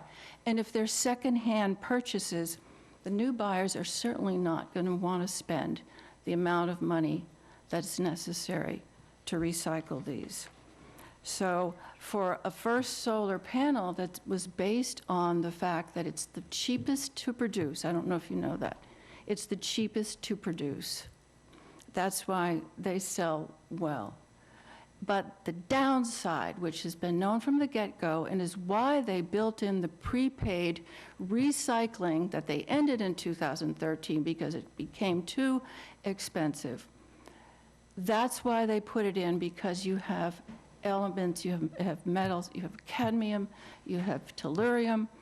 One is a rare earth metal, indications that maybe that's been from the black market from China, because that's where the processing takes place. So the new business plan, perhaps, is it to ditch the panels before you have to deal with decommissioning or toxicity, and then downstream, it may not be in Wareham, but how right is it to pass it on to somebody else? Someone might pass it on to Wareham. I think that's all I have. Okay, thank you, Ann. Yes. Online?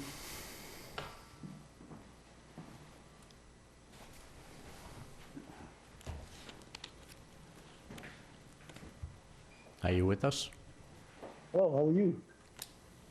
I'm good. Could you identify yourself, please? Yes, my name is Barry Cosgrove, Blackmore Pond. Yes, sir. Good evening. Question, first a comment and a question through you, Mr. Chairman. There should be some documents being handed out right now.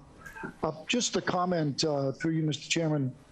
On the minutes, I'd like to know if the town might consider the notion that with regard to this project, that the minutes would incorporate by reference the video recordings of these meetings. I think it would be useful for all parties involved, and it would provide a unambiguous contemporaneous record. Well, at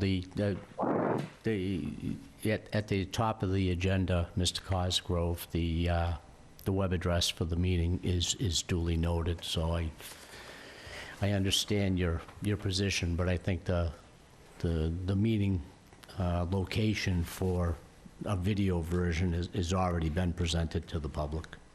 I think you misunderstood my question. I'm sorry if I didn't say it correctly.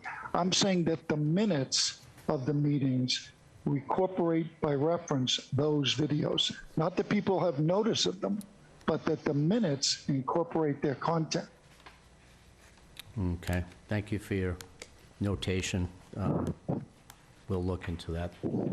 Thank you. Second, Mr. Chairman, through you, a question was asked about the number of panels, and you made the point approximately 7,400, but that actually, sir, is the modules.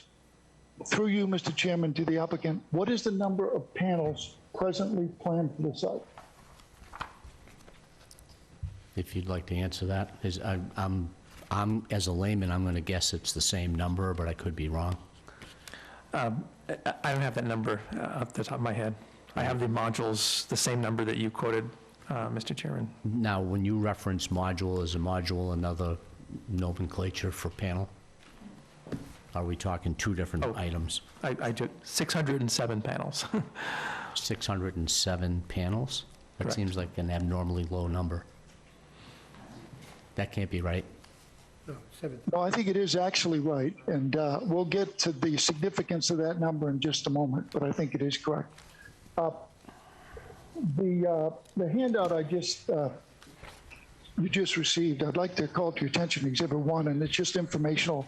It's just a citation to 2 bylaw sections to confirm that, in point of fact, this body does have, contrary to what was reported 2 meetings ago, it does have authority to deny a site plan review. And I'm here tonight defending our Wareham Planning Board because I think it's very unfair that it was said of you, that you're inventing requirements for this project. I think, in fact, there's been a lot of inventing going on, but it's certainly not been by this body. As a matter of fact, Long Road tonight wants to keep going back to their original application, the last line of page 166, to say howdy, howdy, ha. But what they also said in that first meeting, first submission, was that the whole reason Long Road bought into this project was because they wanted to buy into an established interconnection position. Yet tonight they say they don't even have, yet a year and a half later, an interconnection agreement. The battery for lease system. Now the applicant wants to invent a definition that a solar generating facility includes a facility for lease to third parties for storage of energy that's may not even be solar energy. Talk about invention. And they hang their hat on section 593.4 of the Wareham bylaw, which relates to storage. The definition of storage is at section 340 in our bylaws. There's 2 types of storage. There's a temporary storage container for construction. I don't suppose anyone would debate that. It doesn't fit that definition. The other definition of storage is a movable metal container. These things are going to be secured to a massive concrete platform. Solar generating facility is not a facility for lease for power for third parties. And this notion that after a year and a half, they changed the plans a little bit to clarify. They left out 722 square feet of platform. The previous plans showed 2 other platforms, and they were much smaller by comparison. And now the whole story, the same hide and seek, by the way, was played with the plans sent to the fire department until we disclosed, in point of fact, the batteries are there. And there's 2 BESS systems versus 1. It depends which document you read. There's a document that says 1, there's a document that says 2, there's a document that says 1 and 2 in the same document. What will the number be next week? And again, this reference at 166 to page 166 as being a forthright, transparent disclosure of the battery, to quote ESPN, come on, man. And how about this reference to page 24? Maybe I missed it, and if I did, I apologize. But the applicant is saying to you that at page 24, that they said the battery energy storage component, which would primarily, but not exclusively, be charged for solar arrays. I can't see the word primarily or exclusively anywhere. If I missed it, I apologize. On the issue of the battery being compulsory, don't be fooled. In the document you have at Exhibit 4 is a copy of the SMART program regulations. Those are not obligatory. They're only obligatory if you choose to be in the SMART program, some call corporate welfare program. It is not an obligation to have any battery system. It is their choice. They do it because they get another adder. That's at 225 CMR 20, subparagraph 2. Furthermore, the notion that this battery for lease is an incidental use, the Wareham bylaws define incidental use as a premises to which it pertains. The way they see the world, if this body were, for example, to give an agricultural operation an approval for a runway for a crop duster for its plants, its crops, it'd be okay to allow Delta, United, and NetJets to start using the runway the next day. Ask yourself this. If this battery storage for lease program was such a given, so obvious and so inseparable, why they hide it from the plans for 18 months? And is there anybody there now left who has any question about why they were rushing to close the public hearing. On the issue of the fire department and indenting, they make the point that the fire department has no further comments or concerns. The fire department has not evaluated this program for the battery, for its safety, its specifications, nothing. Their review to date has been solely on access. As for what's the risk, I'd ask you to turn to Exhibit 5 for a second. Why does all this matter? Exhibit 5 is the result of a Freedom of Information request provided by our Department of Public Works. And you can basically throw a wiffle ball from where this battery will be to where this stuff is. And it begins with 70 employees, 70 human beings, 40 buses, 30 heavy pieces of high-value equipment.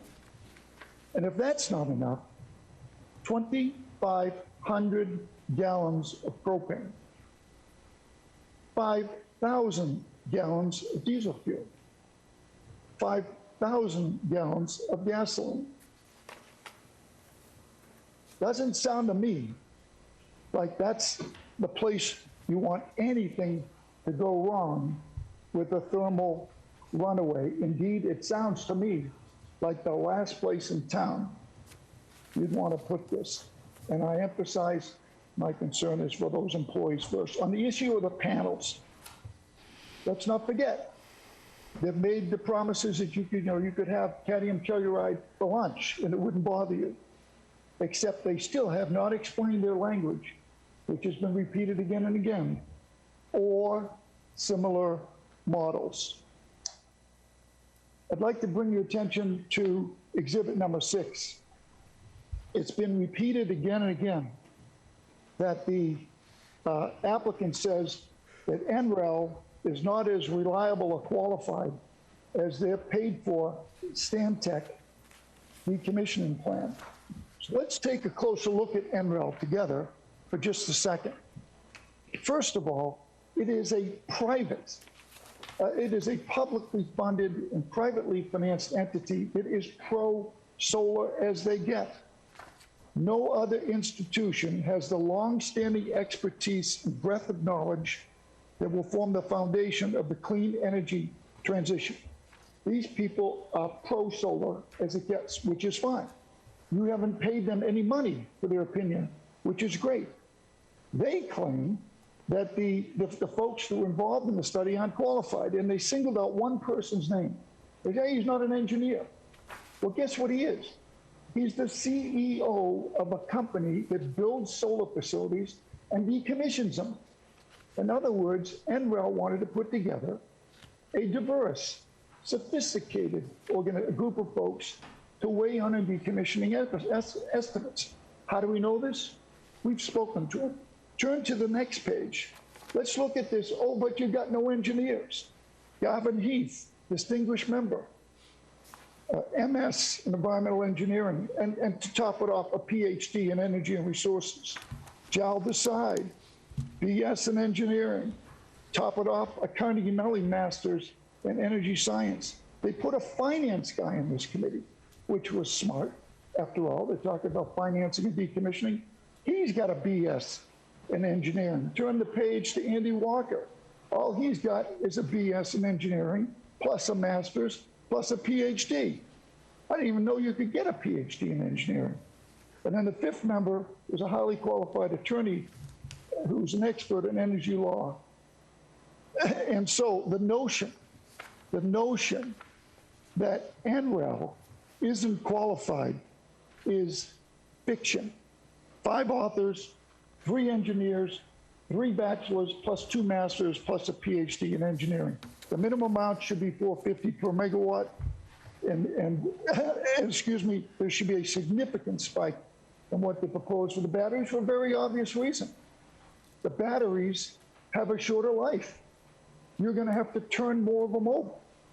You have more inventory, you turn over, you have more costs. The cash portion should be at least 50%, ramping up. Now, this is the most important part. Please turn to Exhibit 7. As a courtesy, I provided to the town a copy of a real surety bond. This is a solar surety bond. I'd grade it a B. The ones our town have, by comparison, are F minus, minus, minus, minus. But what's more important is Exhibit A. And shame on me for having not brought this point up before, because I knew this. And this is crucial.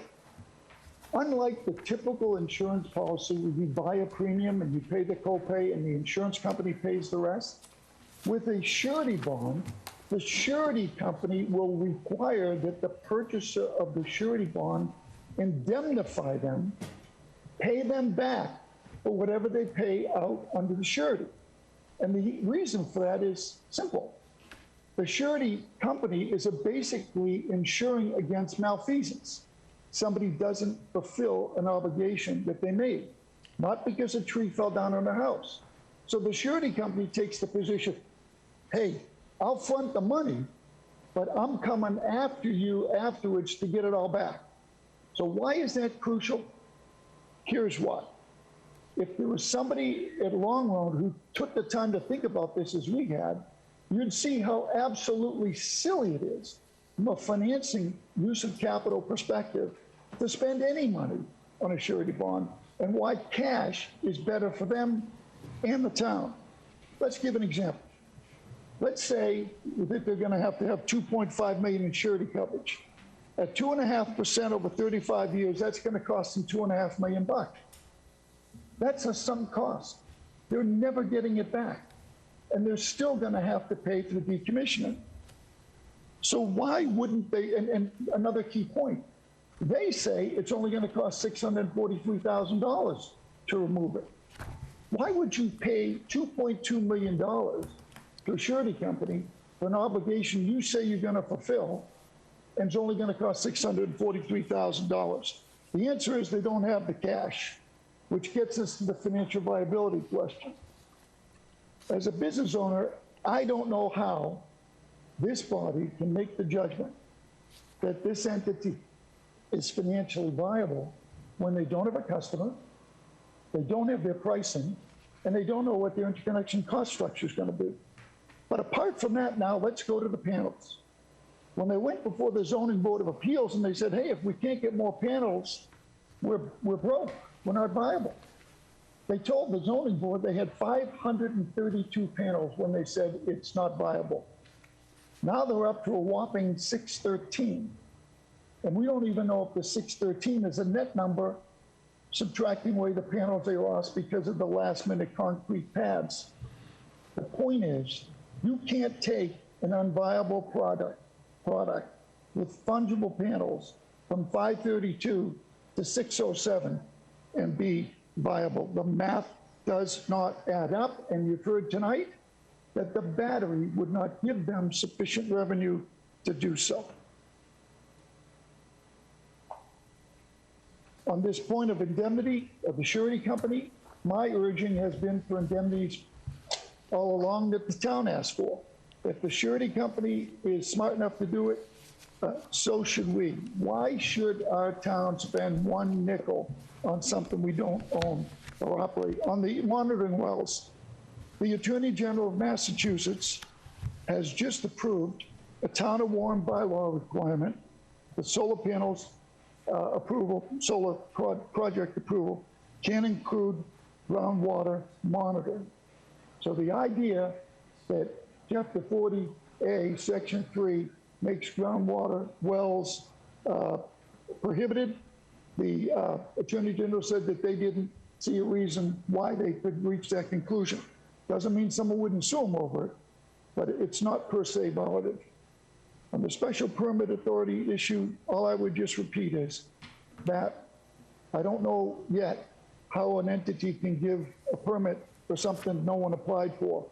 But in any case, reminder that if you're going to issue a special permit, you're going to have to make sure that your voting is in compliance with 40A, and you've only got 4 people that can vote. The maintenance plan, 2.5 pages of boilerplate nothingness, not a mention of the batteries. They're better off using Chat GPS. On the easement question, Barry, if you could wrap it up, you're starting to Thank you. go into areas where you're just telling us what we already know. So if you could bring it to a conclusion, that would be helpful. Okay, so if you already know the answer to the easement thing, what is it? This isn't a debate, Barry. This is an information gathering session. If you want to get combative, we can end the discussion here and now. I have no problem with that. Yeah, so my point on the easement would be that the case they cited is of no applicability to the situation here where this body is making a judgment on a plan that relates to town property. Any questions? No questions. Thank you for your time. Thank you.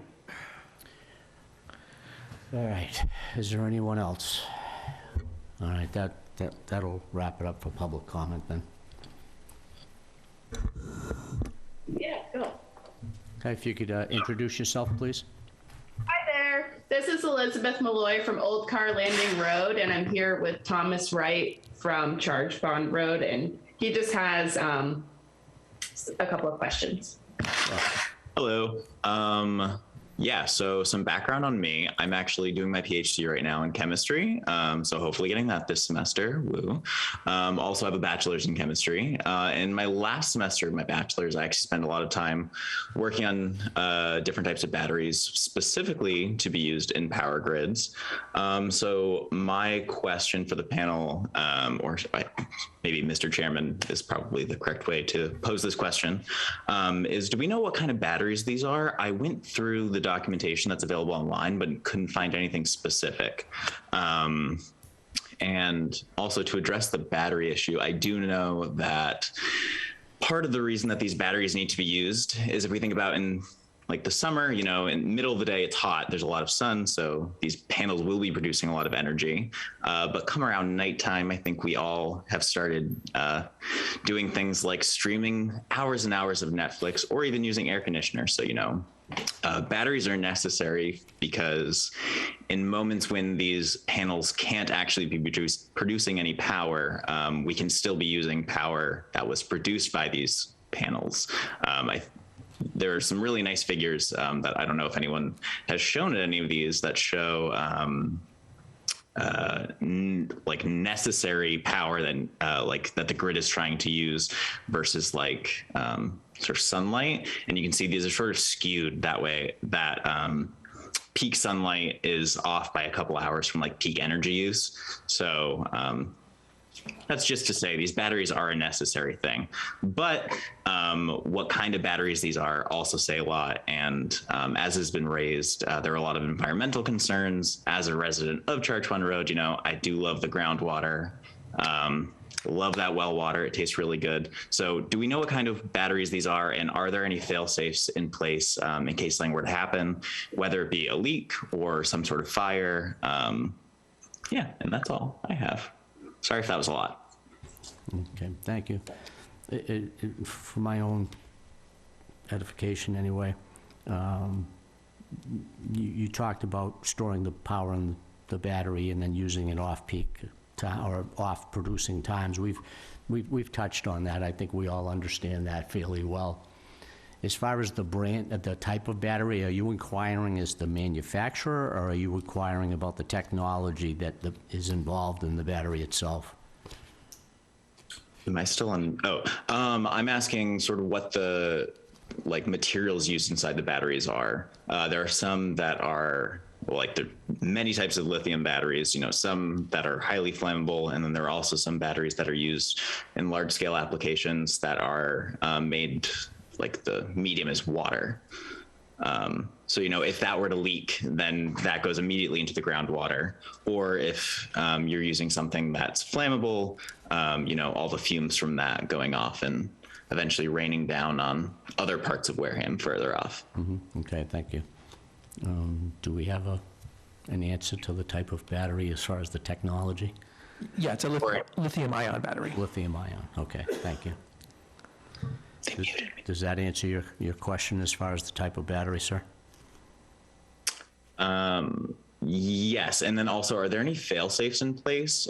Just because, especially once you start getting to batteries of that size, flammable, you know, cell phone batteries might be one thing, but when you have a storage size container, a fire in that is quite a bit different. I think this has been addressed before.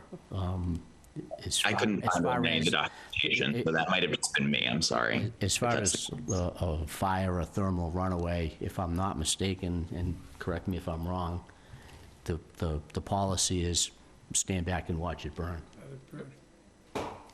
Because there is not a lot you can do with an lithium-ion battery once it goes off. It's just, for the safety sake of the firefighters, you just stand back and just let it do what it's got to do.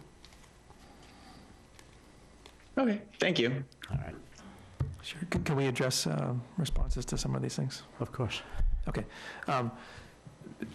First of all, I hope you've gotten the sense that as we've sat through with you meeting after meeting and provided information, we have been doing our best to act in utmost good faith, provide as much information as we possibly can and respond to your questions, both factual and legal. On battery energy storage, I understand some of the concerns, but I ask you to focus on really what we've proposed, which is equipment that is overwhelmingly charged from the solar arrays. As the last commenter explained very nicely, exactly what the technical and business reason is for primarily storing energy from the solar arrays. But you can store, and with the 4-hour storage, help the grid move the peak and clean up the peak. I think it was Mr. Cosgrove who said he didn't see on the page that we cited that it will be primarily charged. What we said was, I'm quoting exactly, the BESS will typically be charged during daylight hours and discharged during hours when the PV array isn't providing energy. I don't know how it could be clearer than that, and the letter from Long Road's Director of Energy Storage, Nathan Adams, reinforced that and said that grid charging would be atypical, only a couple days a year.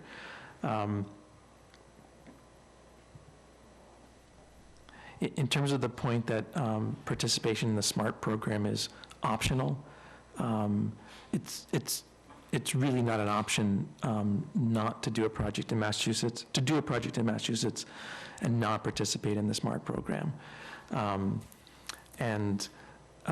While it's technically a program that you can choose to apply for, the state policy of promoting solar plus storage is so strong that the Attorney General, in considering a moratorium on energy storage at its last town meeting, ended up rejecting the moratorium, not because it was unlawful to impose a moratorium on a standalone energy storage facility, but because that moratorium would have nixed smart solar plus storage projects. So yeah, we choose to participate in the program, but it's such a core element of state policy that the Attorney General said a bylaw prohibiting storage that would have prohibited solar plus storage projects was unlawful. Excuse me, can you give us a cite to that? Yeah, I can send it to you. That'd be great. Yeah. It was one of the municipal law unit decisions.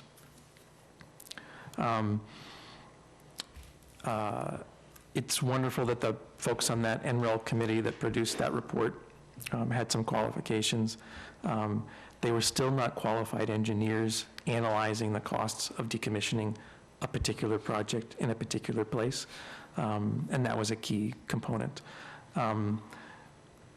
We were trying not to be too controversial on decommissioning. In most cases, in most towns, the developers hire a consultant, produce an estimate, and it's largely accepted. I understand this board wants to exercise more independent judgment. I respect that. And we offered to use that higher figure, that figure very significantly higher than our qualified engineer's estimate, just as long as there'd be a fair opportunity to reassess it in the future.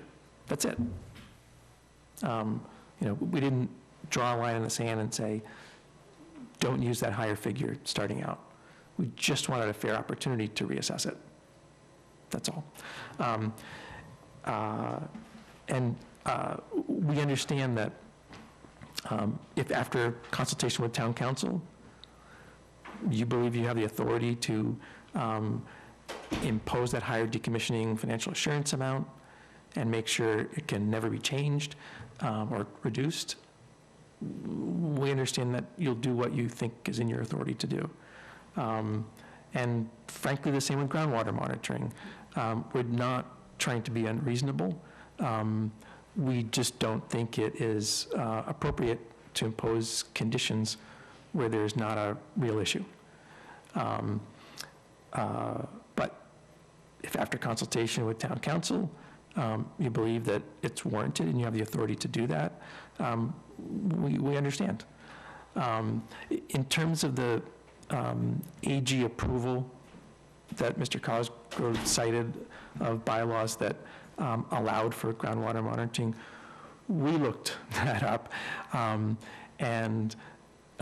Yes, the bylaws were approved, but grudgingly by the Attorney General, with a real slap on the wrist to the town to say, you better consult with town council before you think of imposing groundwater monitoring requirements. And doing so in a particular case may run afoul of Chapter 40A, Section 3, the section that says you can't impose requirements unless strictly necessary to protect public health, safety, and welfare. So the AG didn't say, we're giving carte blanche to proactive, prophylactic groundwater monitoring for all solar projects. It said almost just the opposite.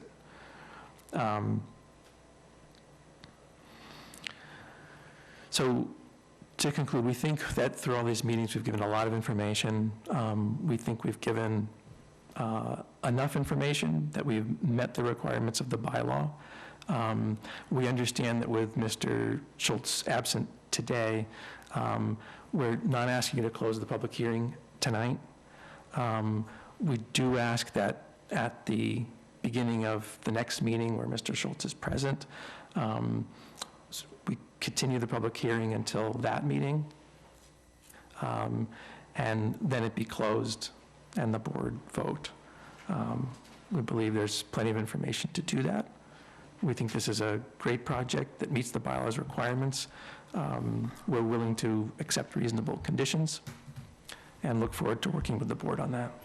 Okay, thank you. Was there one second, Trish. Was there one other person that was waiting in the wings? Yeah, there was. I kind of cut them off midstream to allow you to talk, so.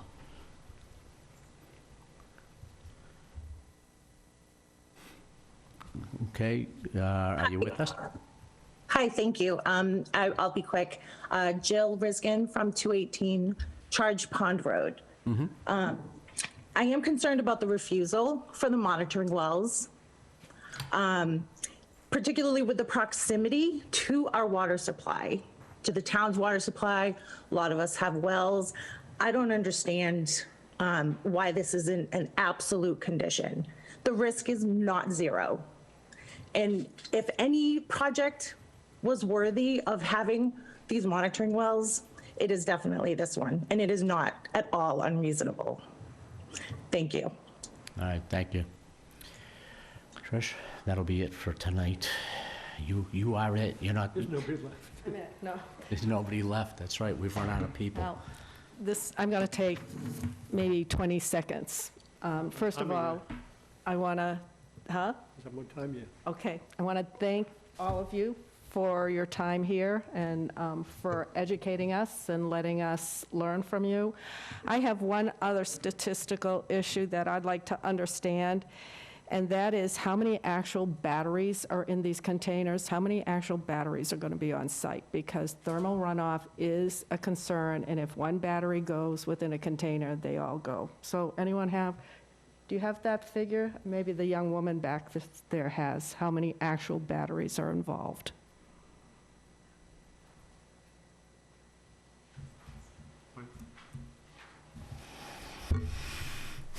Do we have that number? Do we know which, which? I don't know offhand. If I can, I'll turn and see if, Okay, I'm just, go ahead. We don't, the batteries are. You gotta talk here. Oh, yeah, you'll have to come up. I mean, for me, Trish, and again, I'm a layman, I don't know anything about their business, but it seems to me that the batteries, the size of the batteries are measured in the capacity that they can hold, not so much how many little individual cells are inside it. When you look, Mike, at the reports of different catastrophes that's happened across the country in terms of lithium battery fires, it's often that it starts in one battery and spreads, and you look at, there's several cases in Arizona, there's several in California, there's one in Illinois, and so we have a very small fire department. We don't, and most of these towns around here call on auxiliary firemen from other towns. So we really need to start to understand when we have a battery system set up, whether it's a standalone battery system or it's as part of a solar farm setup, we need to actually know how many batteries are in there and what's the potential that if there is a runoff situation, just what we're facing. So that's the reason behind my question. Yeah, and so I think, I mean, we did provide in the updated site plan sort of the footprint on the sizing of the batteries, so all of the 2 megawatt batteries would be contained within that footprint. And how many is all that? I don't know the answer to that. That'd be a good figure to have if we could. Okay, thank you. Thank you, that's it. Okay, Mr. Chairman, may I ask a clarifying question? of course. Thank you. So in what you just said, Mr. Clavens, you talked about a few things with respect to decommissioning. What I thought I heard you say, but I can sometimes be overly optimistic in what I'm hearing, is that you would be willing to go along with our higher decommissioning estimates if at a later point there was an opportunity to revisit them. And you heard Mike's footnote or caveat to what you said, which is it would have to be a subject of certainly the town's agreement. Did I hear you right, or would you be willing to go along with that without the special process that you described for the pre-building permit era?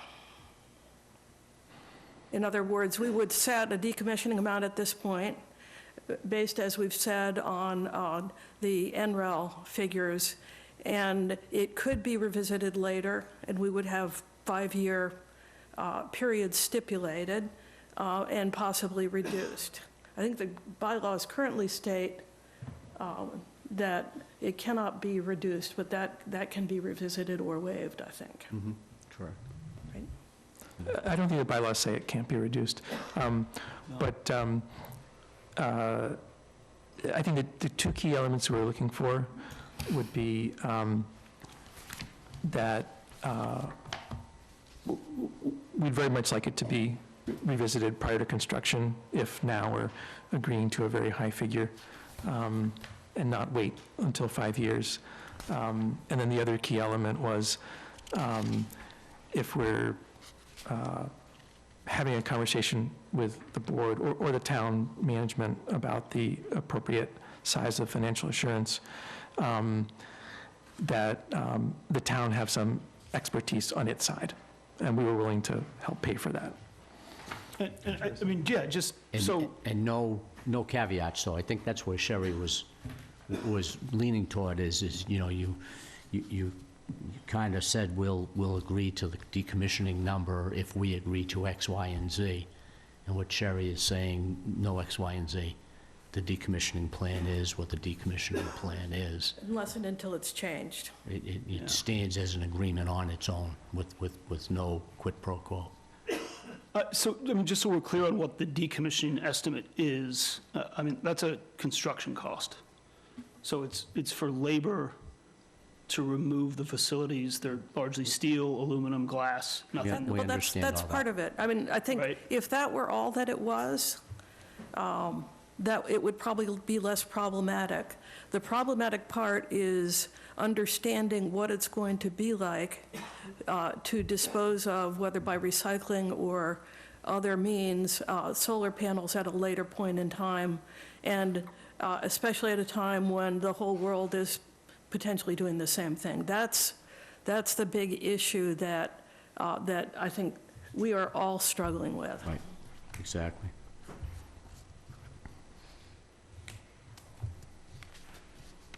So I guess, so it's, from your perspective, it's the unknown cost of what to do with those panels at the end of the Right. life? Right now, you're asking us to have faith in a process that has not yet been perfected, and then jump forward 20 or 25 years and assume that somebody's going to be able to, A, know what to do with the panels in an environmentally friendly fashion, and do it for the numbers that you're thinking they're going to do them for.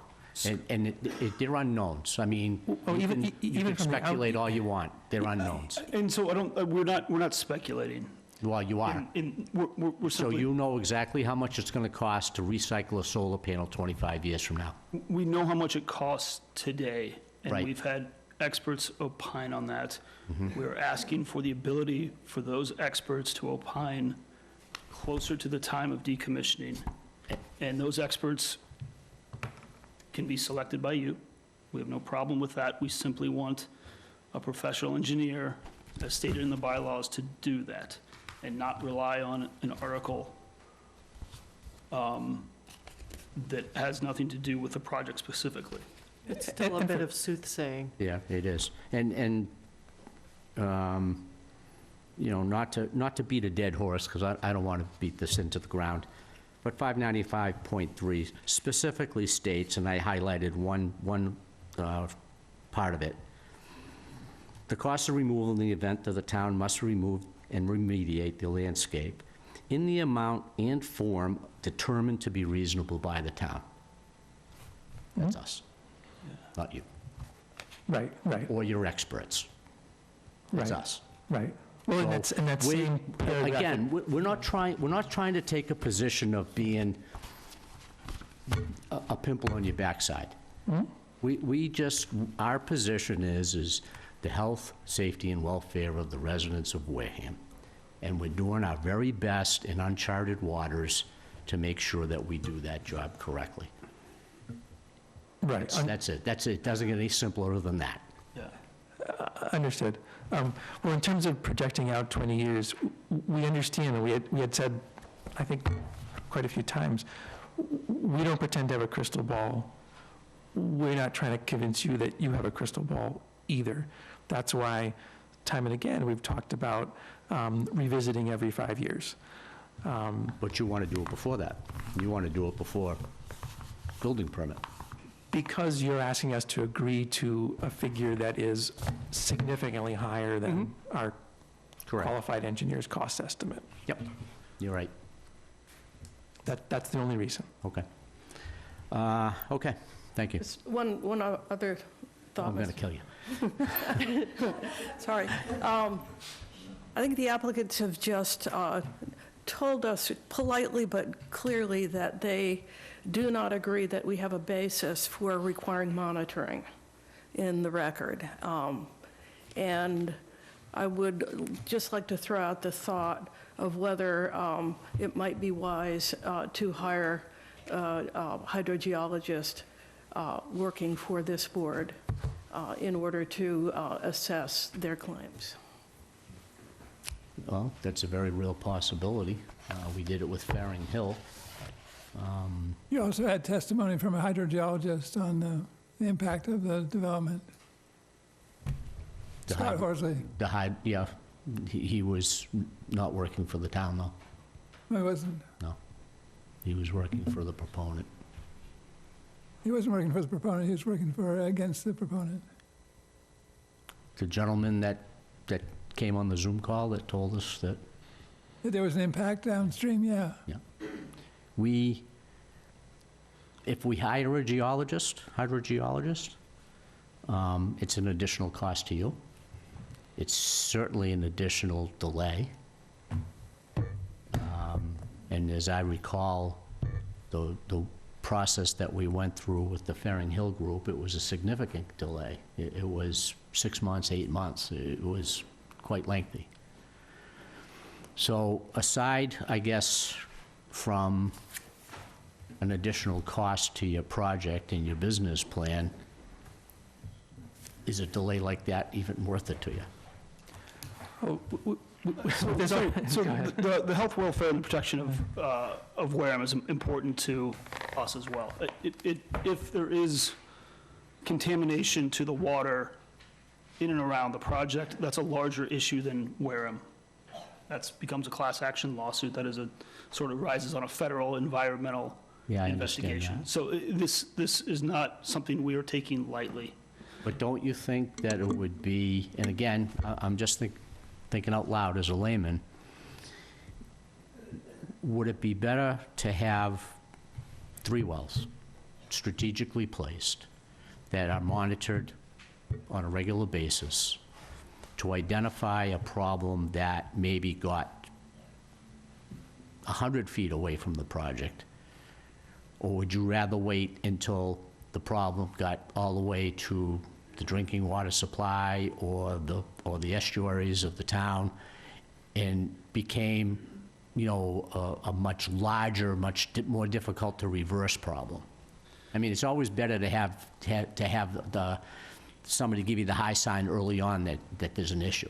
Let's deal with it early while it's still addressable. Absolutely. And these panels have been installed across the U.S. for the last 25 years. There's millions of them, and there has never been any evidence of contamination of water by these panels. So we don't see this as a risk. Right, but the people of Wareham who drink the water do. They've been coming on Zoom, coming to the table. They obviously have a concern. I'm just curious why, the Fairing Hill project, in my mind, unless I'm thinking of it wrong, was about the same size, maybe even a little bit smaller. And they were more than willing to not only put the monitoring wells in, but also to buy, what was it, a $5 million insurance policy that protected, that was, the town was the beneficiary and the surrounding neighbors, so that should the problem arise and should it get to the point where it caused problems, that there were funds available for those people to either, dig new wells, get on town water, whatever the case might be. So if there's a project that's smaller than yours that's willing to do that, and then some, what's the hesitance on your project? When was that project constructed? It's not constructed yet. Oh. But they've already agreed to that stipulation that they'll be monitoring wells on the project site, monitored for the life of the site. They're already there. Aren't the wells already there? Yeah, the wells are already there. They were part of the review process. Okay. Yeah, no, I mean, if, I have no problem if we need to monitor the wells for cadmium telluride specifically, if that's the concern. So, all right. So, here's where I'm at. The last, I would say, 2 or 3 meetings, I think we've heard the same information presented in different fashions from everybody, but I haven't heard anything staggeringly new, I guess. So, I know Carl's not here, but I was wondering, I'm just thinking out loud what the board's feeling is on closing the public hearing. I mean, my concern would be if we want to bring in a hydrogeologist report, whether we would be able to do it if the public meeting were the Public hearing was were closed. Okay.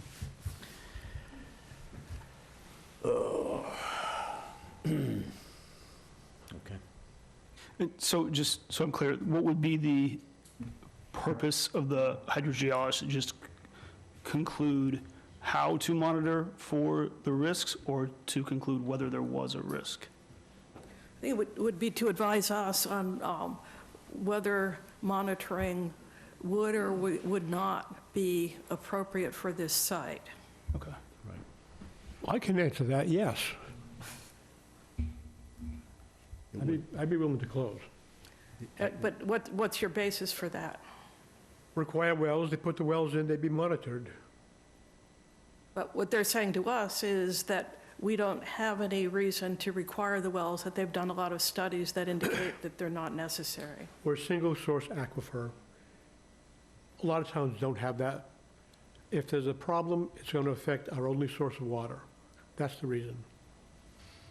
Right. And I think that's a reasonable, it's a reasonable fear. And We're so, screwing with every person in the town. Yep. yeah, and so what I would say there is that I think we should review that with town council and make sure that that is a sustainable conclusion to draw. It seems there's another component of that, that the hydrology study might take a bunch of time. Oh, it So will that take would- a bunch of time. So that would be something in a decision that you might want to Right. weigh, that maybe it's But also, more there's been- expedient to, There's been lots of evidence on hydrogeology of the site, groundwater levels, where groundwater flows. There's not much to be learned there. You know, we already know that.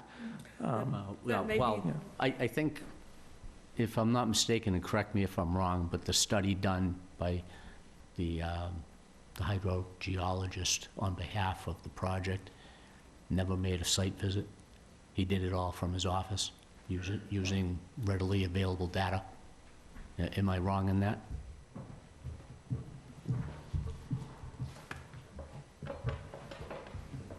Hi, just a couple points. He himself did not visit the site, but it was from information. Re-identify yourself. Oh, sure, of course, Sarah Eba from VHB.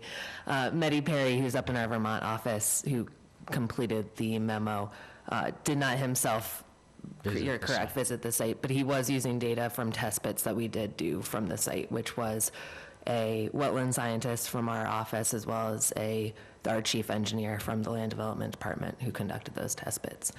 One note also, just wanted to point out from Mehdi Perry as well, he wasn't able to join the call tonight. In terms of the groundwater monitoring wells, because the cadmium telluride is a stable compound that's not soluble in water, the groundwater test can't specifically test for cadmium telluride as a compound. They can test for cadmium as a separate compound, or telluride, or tellurium, forget how to pronounce it, as a separate compound.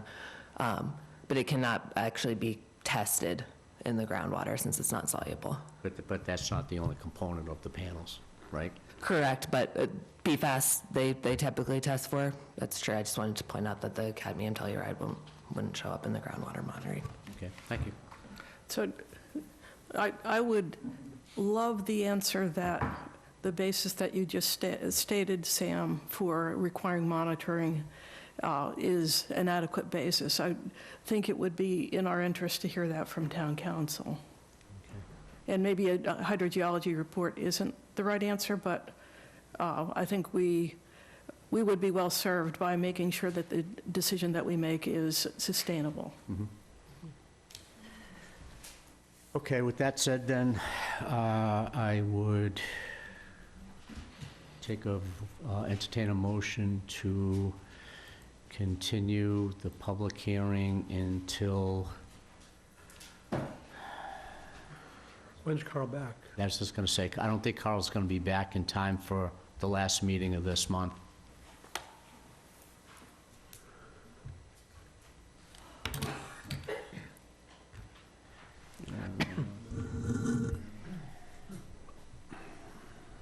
Yeah, so he's not going to be, because he told me he's going to be gone the whole month of February once he left. So the next available meeting would be the 13th. If in fact you want to keep it open so that Carl can participate. I know we do need a majority, a supermajority, right, Ken? Yes. If you're doing this as a special permit, you need a supermajority, that's correct. Right. And you need the people that have been on the hearing the whole time as well, too. Yep. I thought you mentioned before he was going to be there for February 27th? I thought he was going to be here tonight, and I screwed that up. I think he might be. Well, But we he can, has not we can plan answered for my the question. 27th with the understanding that if he's not here, we don't act on it. We just consider it a mistake on the agenda and we move forward I think we're to the 13th. fine with that. I have a conflict on the 13th, so if, All right, so we'll, we can carry on with that, but I will be absent. all right, so then I would entertain a motion to continue the public hearing on 025 until the meeting of February 27. So moved. Second? Second. I have a motion by Sherry Quirk, seconded by Jane Gleason. All those in favor? Sherry? Aye. Mike? Aye. Sam? Ooh. No. No. Okay, and chair votes aye. We will see you on the 27th.